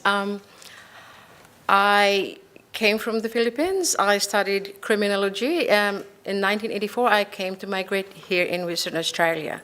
I am a member of committee members of and also relation officers in Multicultural Association. And I'm proud to say that I'm an active member of the One Voice Union. I'm working in the industry for almost 11 years now. And with that 11 years, I can actually give my experience of what it's like to work in an aged care department, especially the Dutch-speaking residents. It is really hard that most of the people come is veterans who is fighting in the Second World War. And for me, being an Asian, come to assist them, it is hard for the residents because they think that I am one of their enemies. Being a black hair, think that I'm Japanese or something. So I have to be able to convey that person, that residents, that I am not only a carer, but a friend who's willing to give assistance when it needed. But I have to gain their trust. It is really hard for me emotionally sometimes when the person, especially in a high dementia, because that's my, I assign for the high dementia. I care for them, and it's really hard for the family, because sometimes when the residents come to the facilities, the family or the wife is, I consider there's a guilt of them leaving their loved ones behind, not knowing what type of care they'll get. And also at the same time, the residents is feeling unsecured, not feeling welcome, especially if they couldn't speak the language. Because really speaking, when we're older, from the rich background, they revert our native tongue, can't speak in English. So all we have to do is just trying to make that person comfortable. Meaning that because we couldn't speak the language, our actions speak louder than words. So we have eye contact and also our kindness towards them, make them feel secured. Because kindness is the language that even a blind person can say. And so really speaking, we as a care workers, it is hard for us emotionally, physically, and mentally, because we're dealing with people that are aging, and dealing with high dementia is very challenging. We must be able to be asked for more training to be able to fully understand and comprehend of the situation. And that is why it is very grateful for the United Voices Union to invite me to attend these events, because it's some form of voice that the fragile citizens of our country cannot say it. So it is, and we need more fundings. We need more people that actually can work with highly skilled people to deal with the situation, because without that, who we can turn to? In 13 years' time, I'll be retiring. That I want to make sure that I will be taken care of. So, ladies and gentlemen, I'm really grateful for this event, and we are actually, urgently need for more funding to provide a good quality of care that the persons, the residents deserve. Thank you very much. Thank you very much to United Voice for your contribution. Now we're going to sort of go full circle back to Helen's discussion of migrating in older life. And we have our final panel speaker, Mr. Stephen Sinclair, who's the president of the WA Migration Institute of Australia. And I always imagine you, Stephen, spending your time working through the labyrinthine detail of migration visa. And today we're getting you to shed some light on this issue, particularly for parent migrants and the changes that Helen mentioned. And I don't know if you're also going to talk about some of the precarity of the migrant worker visa in this section, but that's another issue that, you know, was touched on in the previous discussion. Thank you, Stephen. Just while we're set up, thank you very much for the opportunity to speak this morning. I'll start off by saying that half my presentation has actually been covered by Dr. Barrie. So I will elaborate a little bit on that and take us into the realm, hopefully, of what some of the prohibitive things are around parent migration, particularly in terms of getting people here on shore to start with, and the other issues then flow from there. Very quickly, basically there are two visa options for poor parents, aged parents who can apply on shore, either an aged parent visa or a contributory parent visa, and we've also got the ability to apply for those visas offshore as well. To apply onshore, you must be 65. The principal applicant needs to be 65 years of age. Stephen, where are we? This is you. Yep. It's UWA. Yep. Thank you.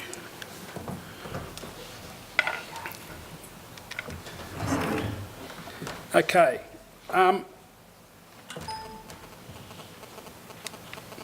All right, so onshore, we've got the ability to apply for two visas primarily, but you must be 65 years of age to be able to apply.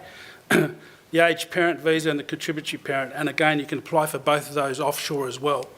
Very quickly, the aged parent, a number of issues around that if you're applying particularly onshore.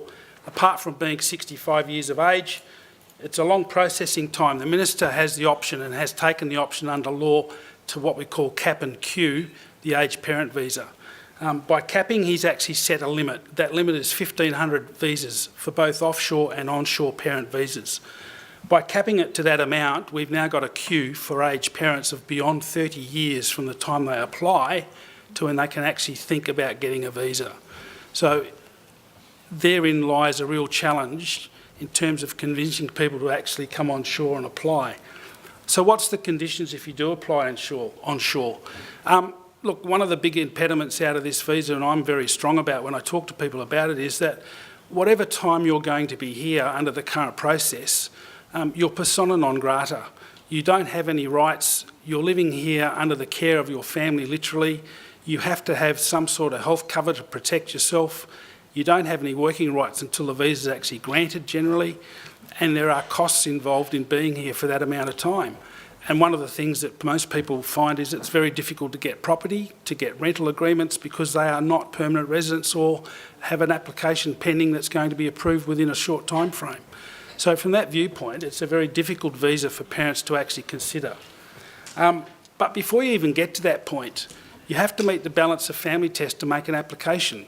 So your majority of your children have to be living in Australia before you can even apply.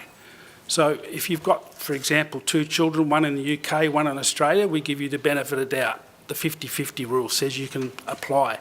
If you've got three children, two in the UK and one in Australia, and you decide you want to come and live in Australia because your favourite child is here, sorry, you don't actually qualify because you don't meet the balance of family. So that immediately precludes you from being able to lodge that visa. One of the requirements from when the visa is granted is you've got no access to social security for 2 years after the date it's granted, and there is an assurance of support or a bond required as well to actually have that visa approved. So you've got to sit here for 2 years, no access to social security, and you've got to have a bond put up. Normally the bond at the moment is $3,500 by an assurer. So that's one of the big issues. The other one is that you've got no health cover from any source other than your own for the time you're here until the visa's approved. So that's, again, another cost and another impediment to actually being able to think about coming. Contributory parent, onshore, again, you've got to be 65. The issue with this visa is once it's granted, there is no social security access for 10 years. And to reinforce that is there's a bond required of $14,000 for a couple, $10,000 for the principal and $4,000 for the secondary applicant. That bond is held for 10 years.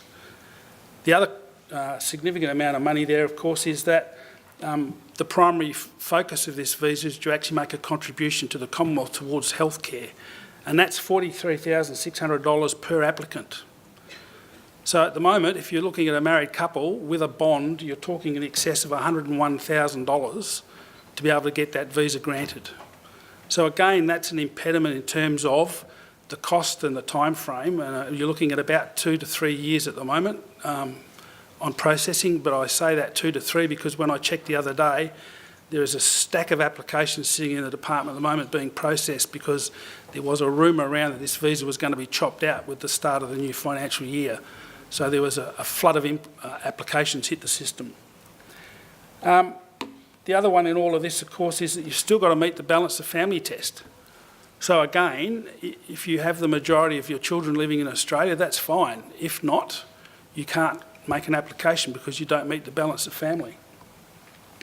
The other important one in all of this is that, again, with the contributory parent visa, you do get working rights. And if you're applying in Australia, they're currently issuing that visa application with the bridging visa and working rights as well. Okay, I just very quickly want to introduce the new parent visa, visitor visa. It's still in legislation, it's still sitting in the Senate. I don't expect that it'll get through by the end of the year, given where the government is.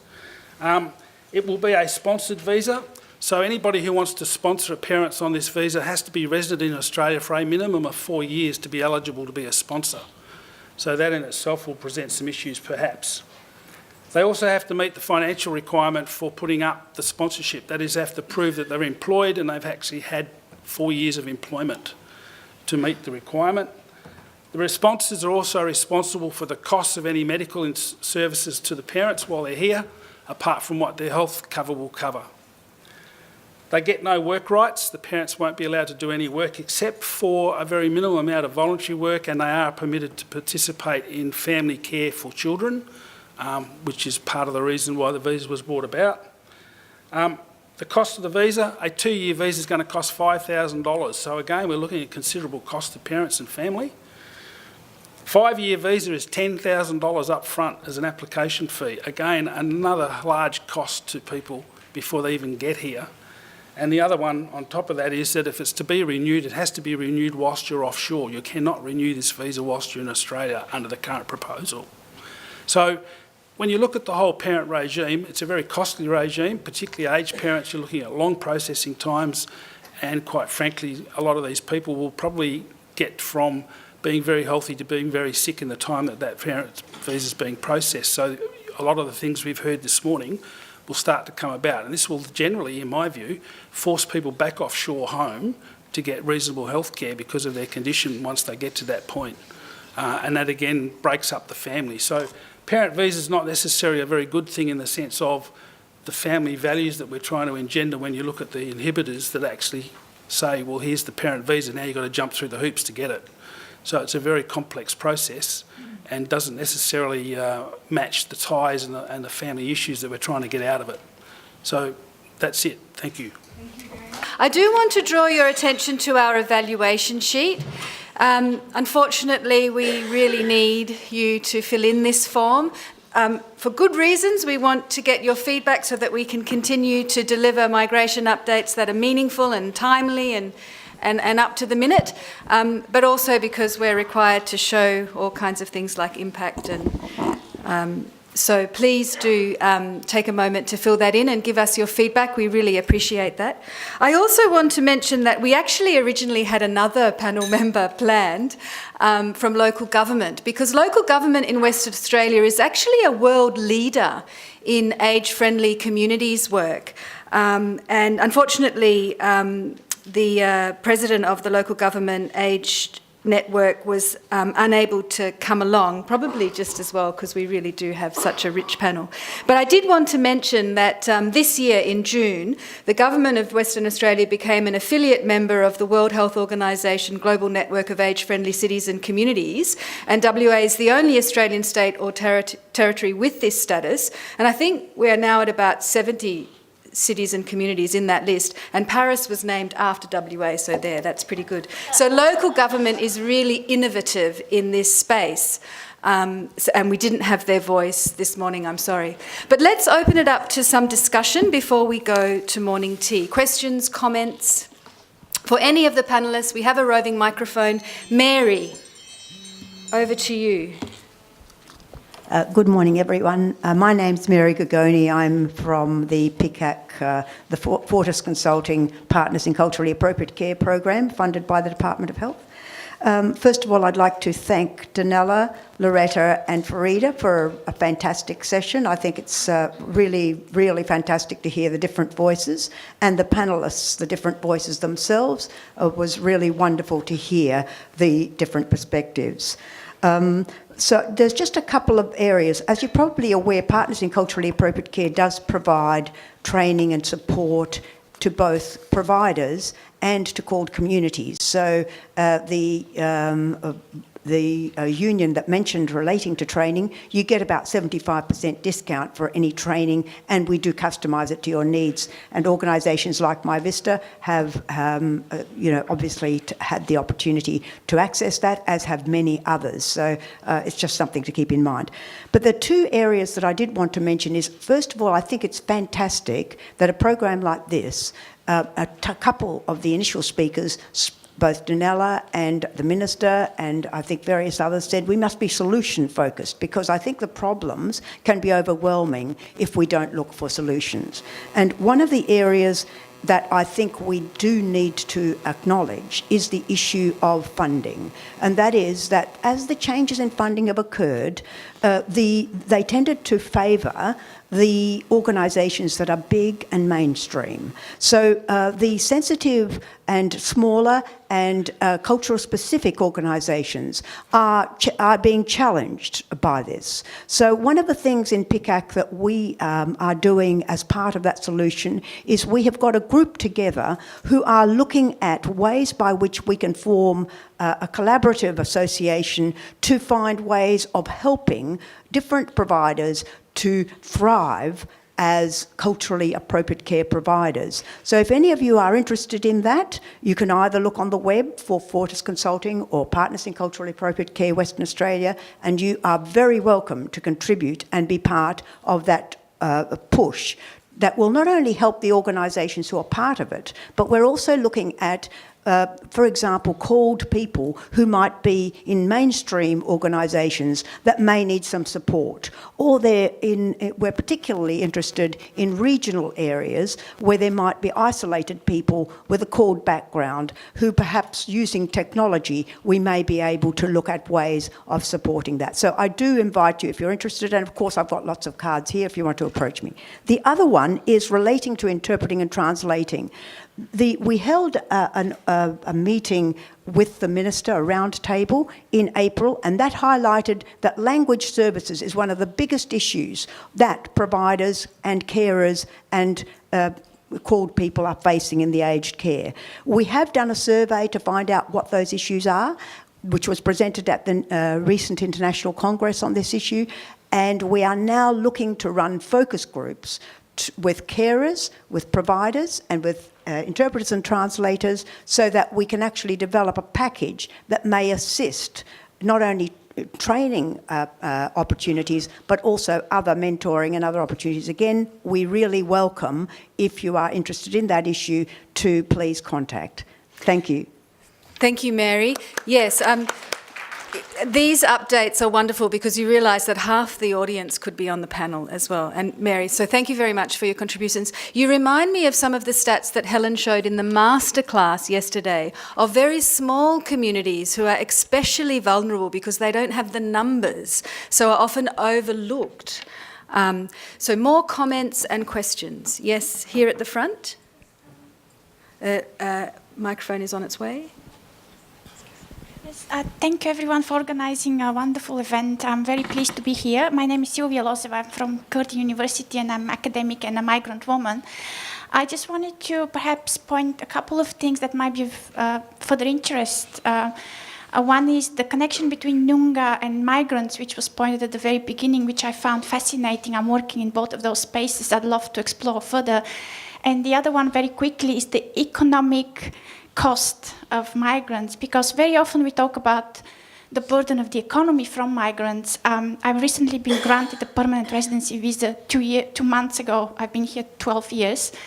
And I can speak in length about the cost that this has been, which I still continue to pay. And I think this is a big area of research, perhaps, that is very little known to the media, to any kind of cultural studies, university studies, and community. So, thank you. More gaps. Thank you very much. Yes, please, Helen. Is that on? Just on that point too, I think we often neglect to remember the economic contributions that migrants make to our communities.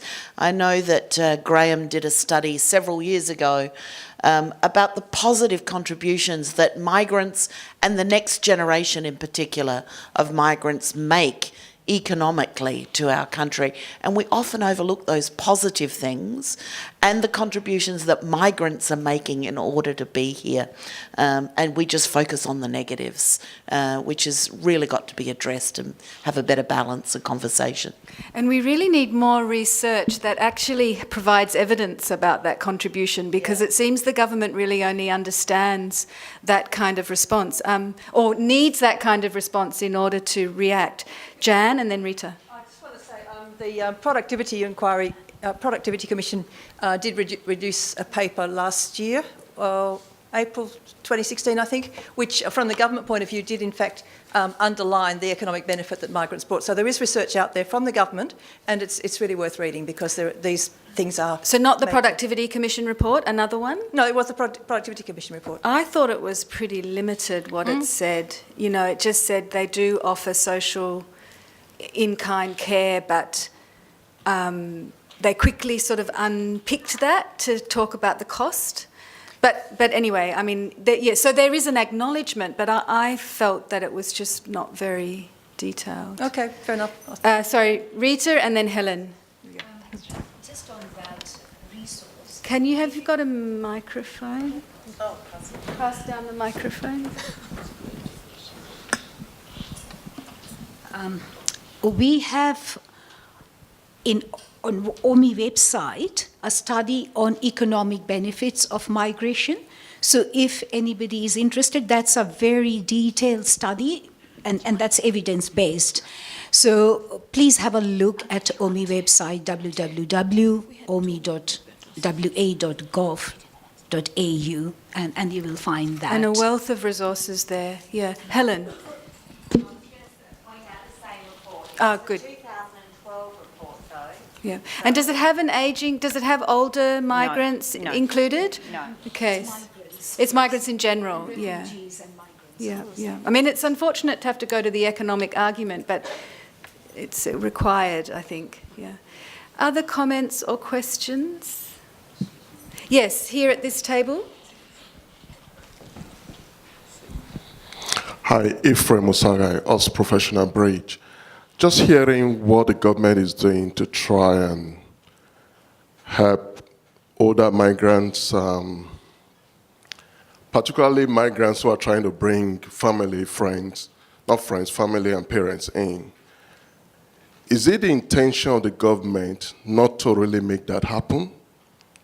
Because it's like a conflict. You want to do something about it. Now we are talking about the migrant contribution, and then we see the policies.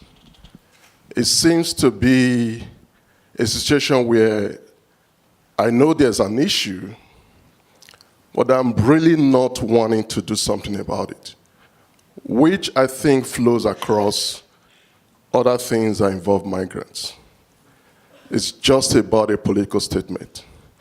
That's why I believe that the best people that can make significant shift in this whole conversation are migrants themselves.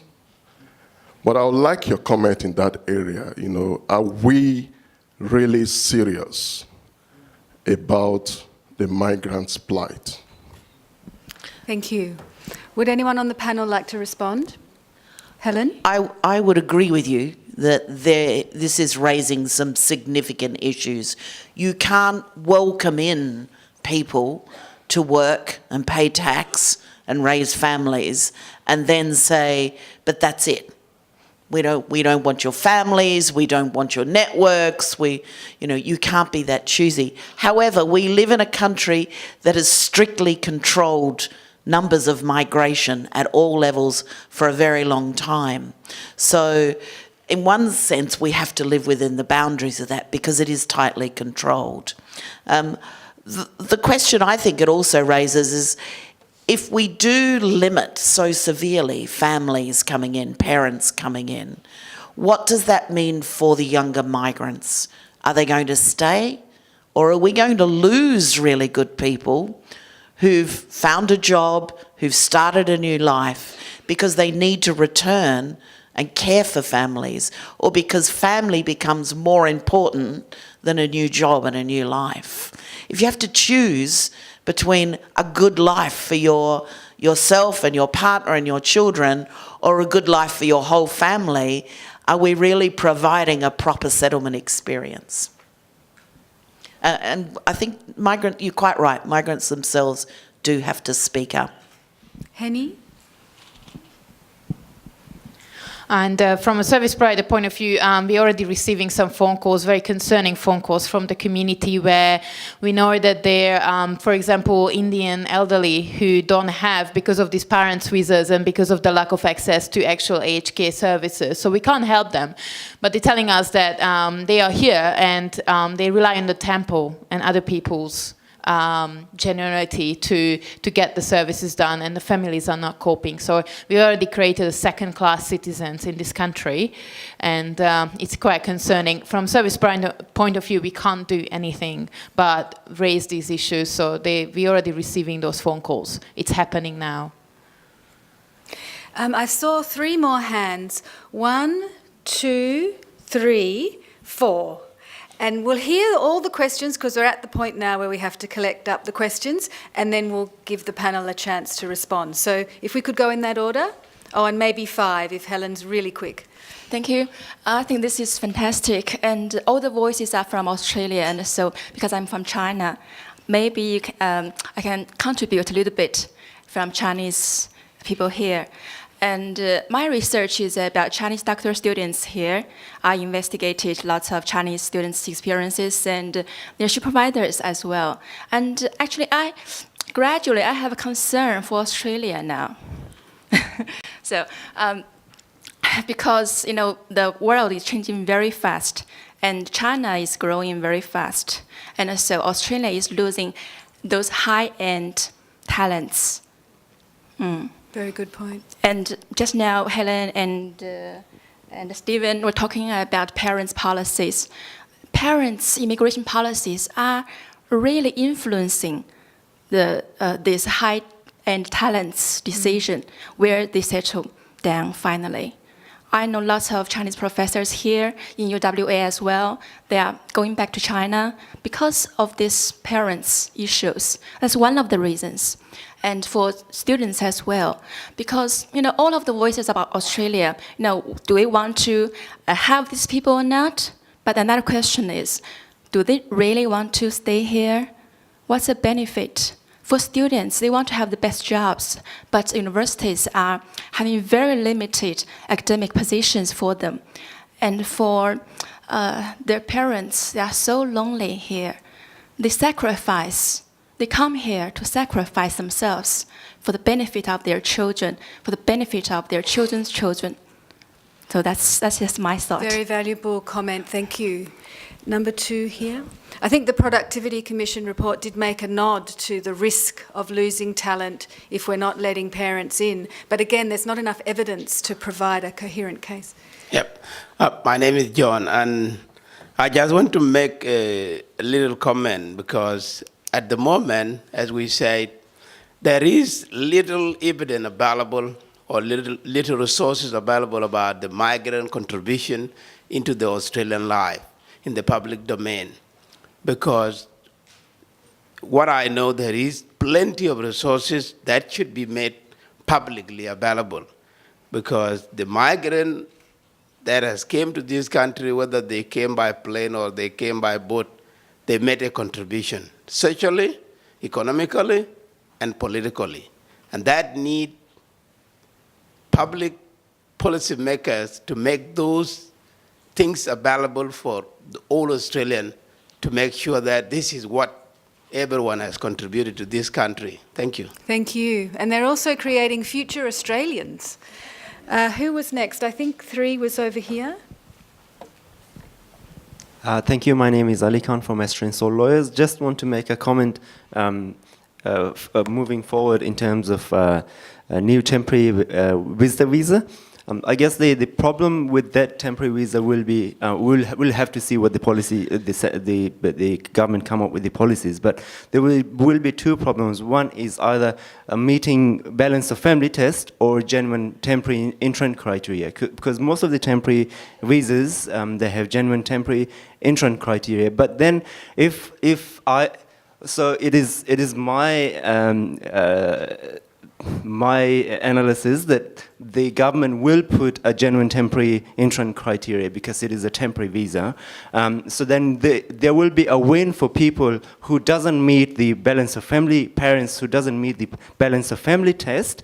But then there will be a lose in terms of if parents wants to stay in Australia in terms of after 5 years, because if you have lived for 7 years, you can be granted up to 10 years. If you have lived in Australia for 10 years, that is a good chunk of your life, and then you are asked to go back to your country, what it means for those parents, for those aging parents, it creates a problem for them because they have more support in Australia, more support networks in Australia, more you would say cultural support as well, because you've lived a good chunk of your life in Australia, and then you're asked to go back to your country.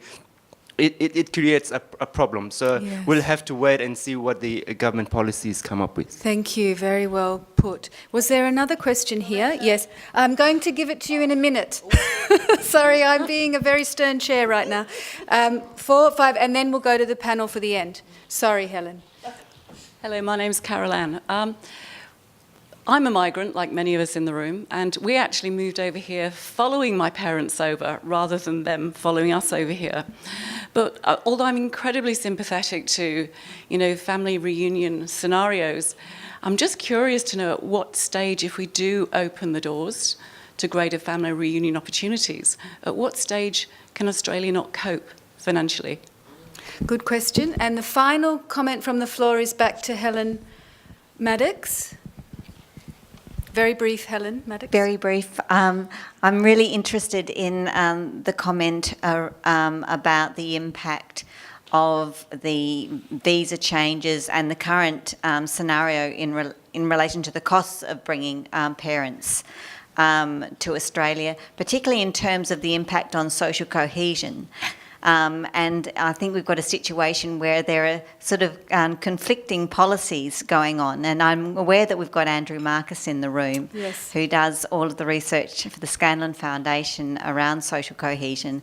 And I'm just, I guess, posing it as a potential area for future research on the impact of those types of migration policies on social cohesion, given that family reunion is really critical for a person's sense of belonging and their settlement in a country. And as we've had pointed out, even a decision about whether or not to stay here, but notwithstanding with the decision to stay here, it's really crucial for a person's settlement experience and sense of belonging. Excellent suggestion. I would like you all to write down any questions I didn't give airtime to, because they can come up again in the afternoon session. Now we have 2 minutes, panel, to share. So Helen, you can go first. Oh, no, I was just pointing out that Stephen was going to respond. Oh, Stephen. Over to Stephen. Ali, very quickly, the visitor visa is directly intended to remove the balance of family issue. And the GTE requirement, genuine temporary entry, is removed automatically by having an Australian sponsor. So the intent of that visa was to allow parents to come in for long term. Those who could not meet the balance of family for migration actually will have the opportunity to come and stay for large periods of time. And that's the intent behind the visa initially. Any other comments from the panel? Rita? Yes,